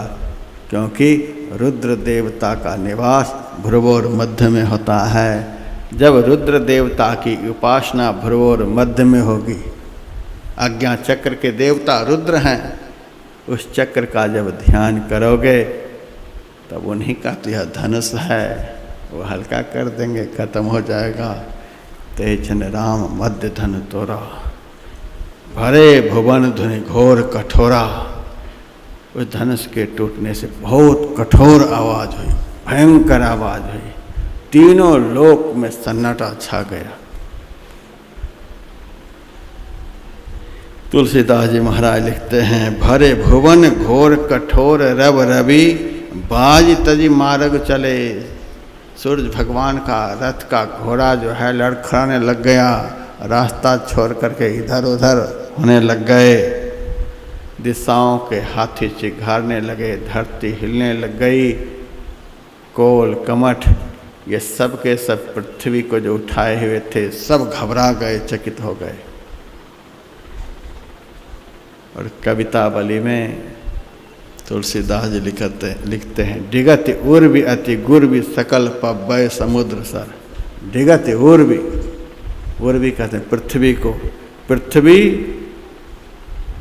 हिलने लग गई,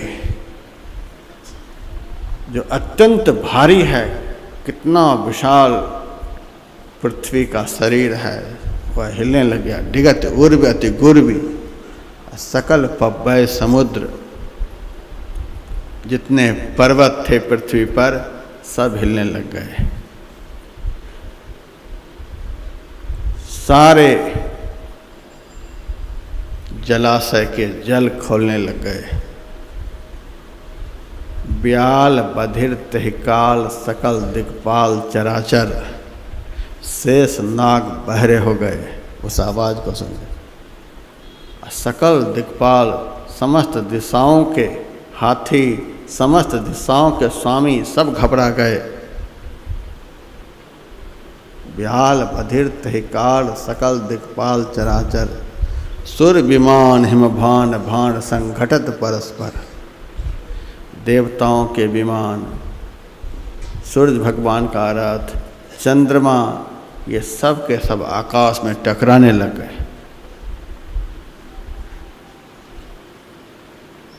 परत 10 कंद मुख भर, चौंके बिरंच शंकर समेत। ब्रह्मा जी कान पर हाथ रख लिए।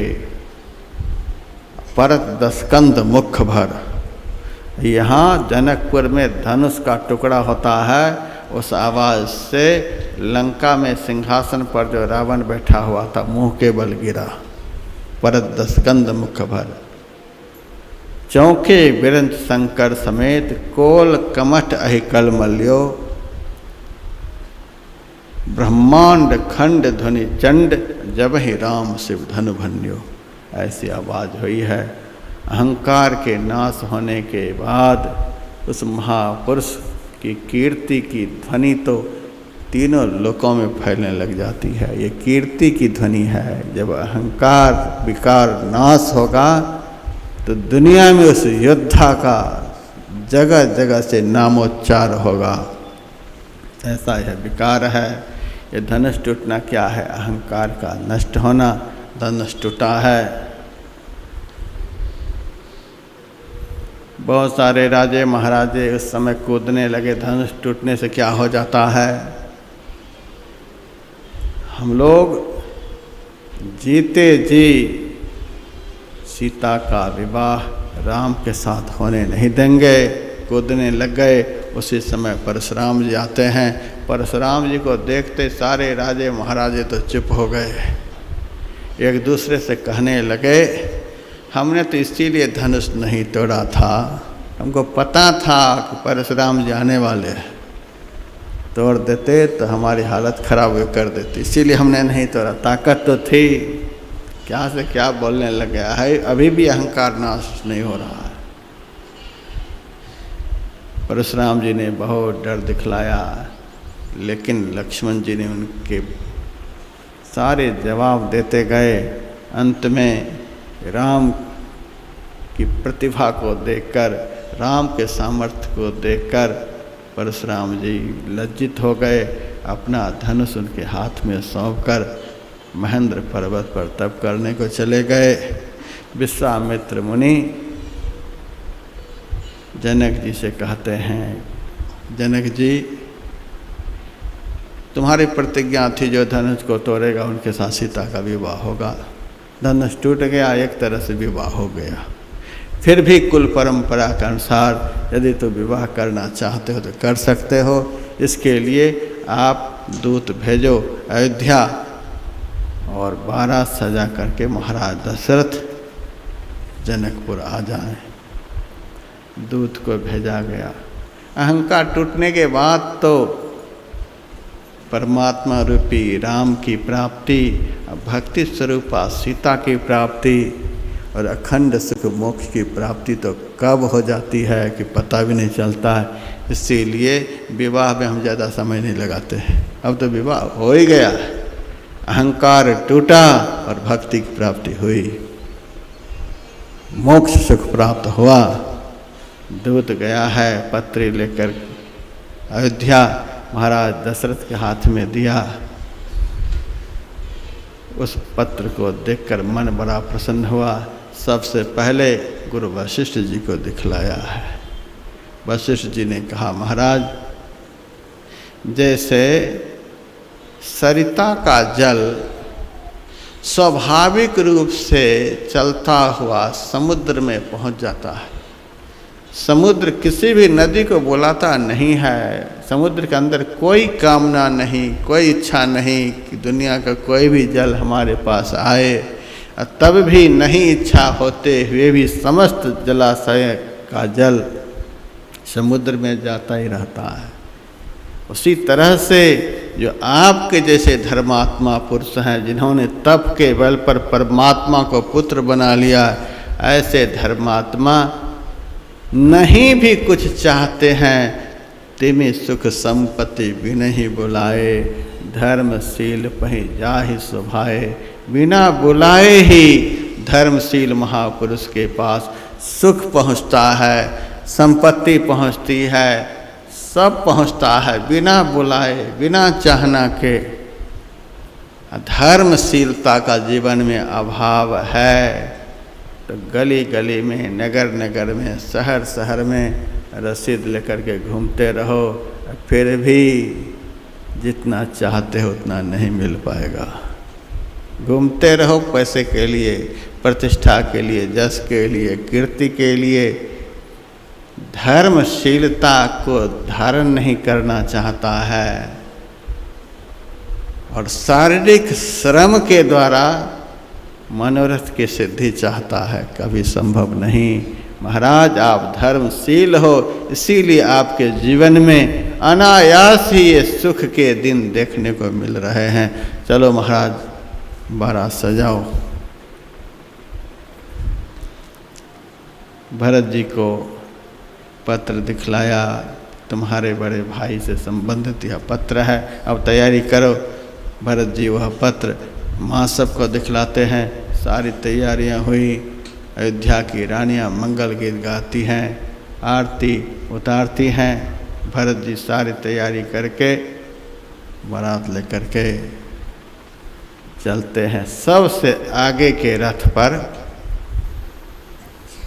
गुरु जी को दशरथ जी बिठाते हैं, जिनकी कृपा से राम प्राप्त हुए। नहीं तो आजकल तो काम बना और गुरु पीछे चला आगे। लेकिन देखिए गुरु के प्रति क्या कृतज्ञता का भाव है। सबसे आगे के रथ पर गुरु वशिष्ठ जी को बिठाया है, फिर मुनि मंडली को बिठाया है, श्रेष्ठ ब्राह्मणों को बिठाया है। भगवान राम कहते हैं, विप्र प्रसादात् धरणी धरोहम, विप्र प्रसादात् कमलावरोहम, विप्र प्रसादात् जिताजितोहम, विप्र प्रसादाद मम राम नामम।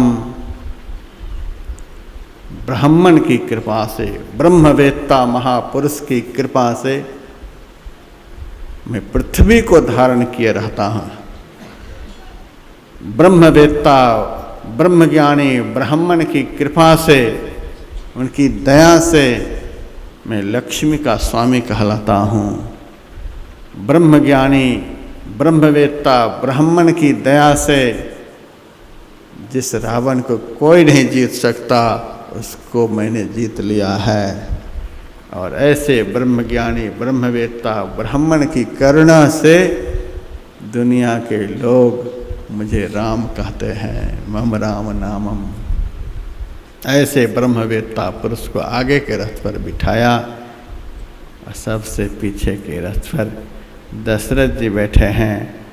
गुरु को प्रणाम करते हैं और कहते, महाराज आपकी आज्ञा हो तो रथ को आगे बढ़ाया जाए। गुरु जी ने शंख ध्वनि की, मंगल ही मंगल। रथ पालकी जितने संसाधन से बारात सब चल रहे थे, सब पहुंच गए जनकपुर। 6 महीने तक बारात रही है। इतने दिनों तक तो बारात कहीं रहती नहीं। अब तो पता ही नहीं चलता है कब गए कब आए। पहले तो रात में शादी होती थी। हम लोगों ने देखा है पति पत्नी को ध्रुव तारा दिखलाया जाता है, अरुंधति का दर्शन आकाश में कराया जाता है। अब दिन में किसको देखेगा? इसीलिए सौभाग्य की तो कोई बात ही नहीं रह गई है। अरुंधति का तो दर्शन ही नहीं हुआ, पतिव्रता का दर्शन ही नहीं, तो पातिव्रत धर्म टिके कहाँ? इतने बड़े सदगुरु जो वशिष्ठ के रूप में अरुंधति के बगल में आसमान में हैं, सदगुरु का दर्शन ही नहीं तो सद्ज्ञान मिलेगा जीवन में कहाँ से? बारात कब जाती है कब आती है पता नहीं। लेकिन देखिए यहाँ सीता जी की शादी में 6 महीने तक बारात रही है। शुभ मुहूर्त आया है, मंडप पर सीता राम विराजे हैं। काम देवता सबसे सुंदर। ब्रह्मा जी ने देखा कि बहुत देवी देवता की सृष्टि मैंने की, एक ऐसा देव बनाओ जो सबसे सुंदर हो। उस देवता का नाम है काम देवता। काम देवता जब अयोध्या गए हैं तो अयोध्या सोने की सोनी है। स्वर्ग में गए, स्वर्ग सोना। बृहस्पति जी से पूछा कि सब देवता गए कहाँ? अयोध्या भी सोनी, स्वर्ग भी सोना, गए कहाँ? बृहस्पति जी ने कहा सब गए हैं राम जी की शादी में। राम जी की शादी में स्वर्ग के देवी देवता चले गए। राम तो मनुष्य हैं, सीता मनुष्य की बेटी। ये मनुष्य की शादी देखने के लिए जो सबसे सुंदर देवता होते हैं वे गए हैं। बृहस्पति जी ने कहा काम तुमको अपनी सुंदरता का बड़ा अभिमान है, एक बार राम को देख लोगे तो हौसला पस्त हो जाएगा। जाओ राम कैसा है जनकपुर में दिखलाई देगा। तो काम देवता आया है जनकपुर। उसी वक्त राम घोड़े पर सवार होकर विवाह मंडप की तरफ आगे बढ़ रहे हैं। राम को देखते ही काम इतना लज्जित हुआ। हम इनको मनुष्य कह रहे थे। राम काम सतकोटि सुभग तनु, 100 करोड़ काम की सुंदरता भी राम की सुंदरता के सामने फीके हैं। ऐसे राम सुंदर हैं। मैं इनको मनुष्य कहता था, शर्म के मारे अब जाऊं कहाँ? कहाँ जाऊं? अब मैं क्या बन करके छिपूं? तो राम जिस घोड़े पर सवार थे उसी घोड़े के पूंछ में जाकर के छिप गया। अहंकार काम देवता का नष्ट हो गया। मंडप पर गए हैं। शुभ मुहूर्त में गुरुओं के द्वारा महापुरुषों के द्वारा सीताराम का पाणी ग्रहण हुआ है। ये सीताराम का विवाह क्या है? बार बार मैं बतला रहा हूँ। राम ज्ञान है, साक्षात ज्ञान के स्वरूप राम, और सीता साक्षात भक्ति स्वरूपा। ज्ञान और भक्ति का मिलन, यही सीताराम का विवाह है। यथार्थ में वही ज्ञान आनंद प्रद है जिस ज्ञान के साथ भक्ति का समावेश है। वही भक्ति कल्याणकारिणी है जो भक्ति ज्ञानमयी है, ज्ञान भक्ति का संयोग। यही सीताराम का विवाह है। उसके बाद राम के साथ लक्ष्मण जी हैं। महाराज जनक जी की 2 पुत्रियां थीं, सीता और उर्मिला। दूसरी पुत्री उर्मिला के लिए गुरु वशिष्ठ जी से हाथ जोड़कर प्रार्थना करते हैं कि महाराज, यदि आपकी आज्ञा हो तो दूसरी पुत्री का भी विवाह मैं आज ही कर लूँ। राम के बगल में लक्ष्मण है ही। वशिष्ठ जी ने कहा मैं नहीं कह सकता, जोड़ी लगाने के लिए तो विश्वामित्र मुनि हैं, ये ही लाए हैं दोनों जोड़ी को, इसीलिए ये ही जोड़ी लगा सकते हैं। विश्वामित्र मुनि सद्गुरु हैं, आत्मा परमात्मा की जोड़ी तो यही लगा सकते हैं और कोई लगा नहीं सकते। विश्वामित्र मुनि से आदेश प्राप्त करो। विश्वामित्र मुनि के चरणों पर माथा रखकर जनक ने प्रणाम किया। महाराज आपकी आज्ञा हो, दूसरी पुत्री उर्मिला का विवाह मैं लक्ष्मण जी के साथ कर दूँ। विश्वामित्र मुनि ने कहा अच्छा, आपकी इच्छा है आप करो। लक्ष्मण जी साक्षात वैराग्य के स्वरूप हैं। और उर्मिला क्या है? उर्मिला है अनासक्ति। उर्मिला अनासक्ति और लक्ष्मण जी वैराग्य। वैराग्य हो, घर छोड़ करके निकल गए लेकिन घर की आसक्ति नहीं गई। तो आसक्ति को रखकर जो त्याग होता है वह त्याग टिकाऊ नहीं होता है। थोड़े दिन के बाद भोगी से भी ज़्यादा भोग का संसाधन वह जुटाने लग जाता है। त्याग के साथ, वैराग्य के साथ अनासक्ति का संयोग होना चाहिए। आसक्ति से रहित वैराग्य होना चाहिए। अनासक्ति उर्मिला है और लक्ष्मण वैराग्य हैं। राम बन जाने लगे तो सीता जी नहीं छोड़ी राम को, लेकिन लक्ष्मण जब जाने लगे तो उर्मिला घर के खंभे से छिप गई। जाते समय मेरे मुंह को पति देख लेंगे तो उनके मन को बड़ा संकोच होगा कि इसको छोड़कर कैसे जाऊं, ये यदि नहीं कह दी तब क्या होगा। इसीलिए छिप गई। मैथिली शरण गुप्त सीता जी के चरित्र लिख रहे थे। लिखते लिखते जब उर्मिला बीच में आई तो सीता का चरित्र लिखना भूल गए और उर्मिला के चरित्र लिख करके उन्होंने पूर्ण किया है। ऐसी थी माता उर्मिला। पति राम की सेवा में जा रहे हैं, वह कौन पापनी पत्नी होगी जो जाने से रोके। इतना बड़ा महत्तम कार्य के लिए पति जा रहे हैं, मुझे पत्नी का धर्म बनता है कि उनको प्रोत्साहित करे। ऐसी थी उर्मिला महापतिव्रता। जैसे ही पति निकले थे उसी समय उर्मिला ने दीप जला दिया और उसी दीप के सामने उर्मिला बैठ करके तप करने लगी। 13 साल के बाद 14वें साल की समाप्ति के समय वीर घातनी शक्ति से लक्ष्मण जी मूर्छित हुए हैं। सूचना आई है अयोध्या कि लक्ष्मण जी समाप्त हो गए। हाहाकार मच गया है अयोध्या में। सब भागे भागे गए उर्मिला के पास। उर्मिला तुम यहाँ बैठी हुई हो, लक्ष्मण तो समाप्त हो गए। कहा लक्ष्मण समाप्त नहीं हो सकता है। कैसे? जब तक हमारे पातिव्रत्य धर्म का दीप जलता रहेगा तब तक लक्ष्मण समाप्त नहीं हो सकता है। और तुरंत हनुमान जी पधारे हैं। कहते हैं लक्ष्मण जी मूर्छित हुए हैं, मरे नहीं हैं, और हम जैसे पहुँचेंगे धौलागिरी पहाड़ के साथ संजीवनी जरी को लेकर, वैसे ही लक्ष्मण उठकर खड़े होंगे। सदगुरु बोल रहे हैं वो खड़े होंगे, मरे नहीं हैं।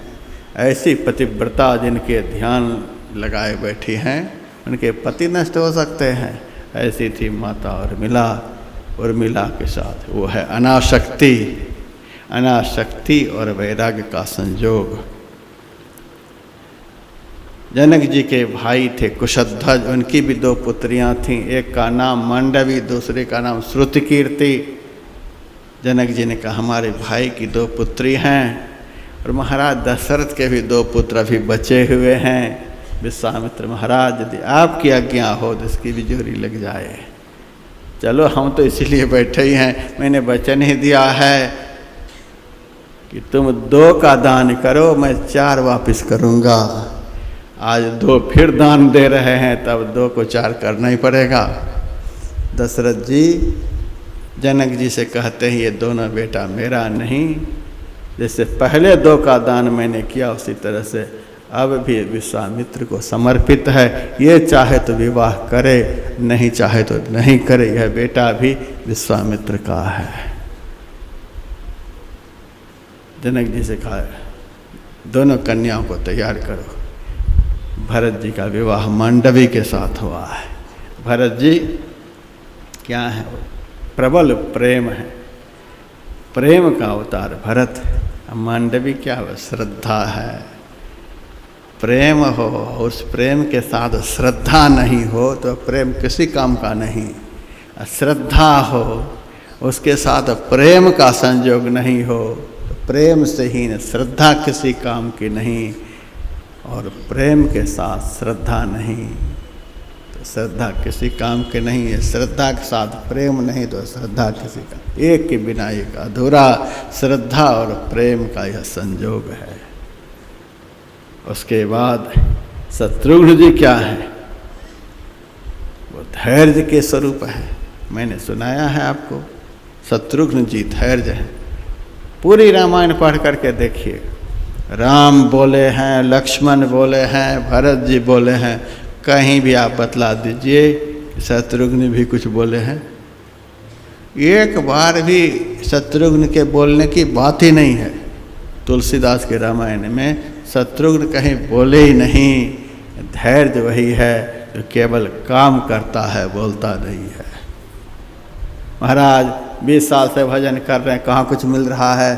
30 साल से ध्यान लगा रहे, कहाँ कुछ दिखा है? धैर्य के साथ भजन करने वाला बोलता नहीं है, फल तो उनके चरणों को चूमता है। धैर्य शत्रुघ्न जी हैं। शत्रुघ्न का विवाह श्रुति कीर्ति से। श्रुति कीर्ति क्या है? वह उपासना है। धैर्य और उपासना का संयोग। धैर्य के साथ उपासना करो, फल की प्राप्ति के लिए बहुत जल्दी मत करो। माँ फलेषु कदाचन, कृष्ण का वचन है। कर्म करो, फल की इच्छा नहीं। माँ फलेषु कदाचन, फल तो मेरे हाथ में है, फल देने वाला तो मैं हूँ। तुम्हारे में कहाँ ताकत के अपने से फल तोड़ लोगे? तुम तो करते जाओ, धैर्य के साथ करते जाओ, धैर्य के साथ उपासना करते जाओ, फल तो मैं दूंगा। यह धैर्य और उपासना का संयोग, यही शत्रुघ्न और श्रुति कीर्ति का विवाह है। सबका विवाह होता है। जनक जी से आदेश राम लेते हैं और बारात वहाँ से वापस अयोध्या आती है। जहाँ प्रेम है, ज्ञान है, वैराग्य है, धैर्य है, श्रद्धा है, उपासना है, अनासक्ति है, भक्ति है, वहाँ आनंद नहीं तो कहाँ आनंद होगा? अयोध्या में आनंद का बधावा बज रहा है। हम अपने जीवन रूपी अयोध्या में यदि आनंद का बढ़ावा बजाना चाहते हैं तो इस प्रकार का संयोग अहंकार रूपी धनुष को तोड़कर प्राप्त करें। यही इस कथा का सार है।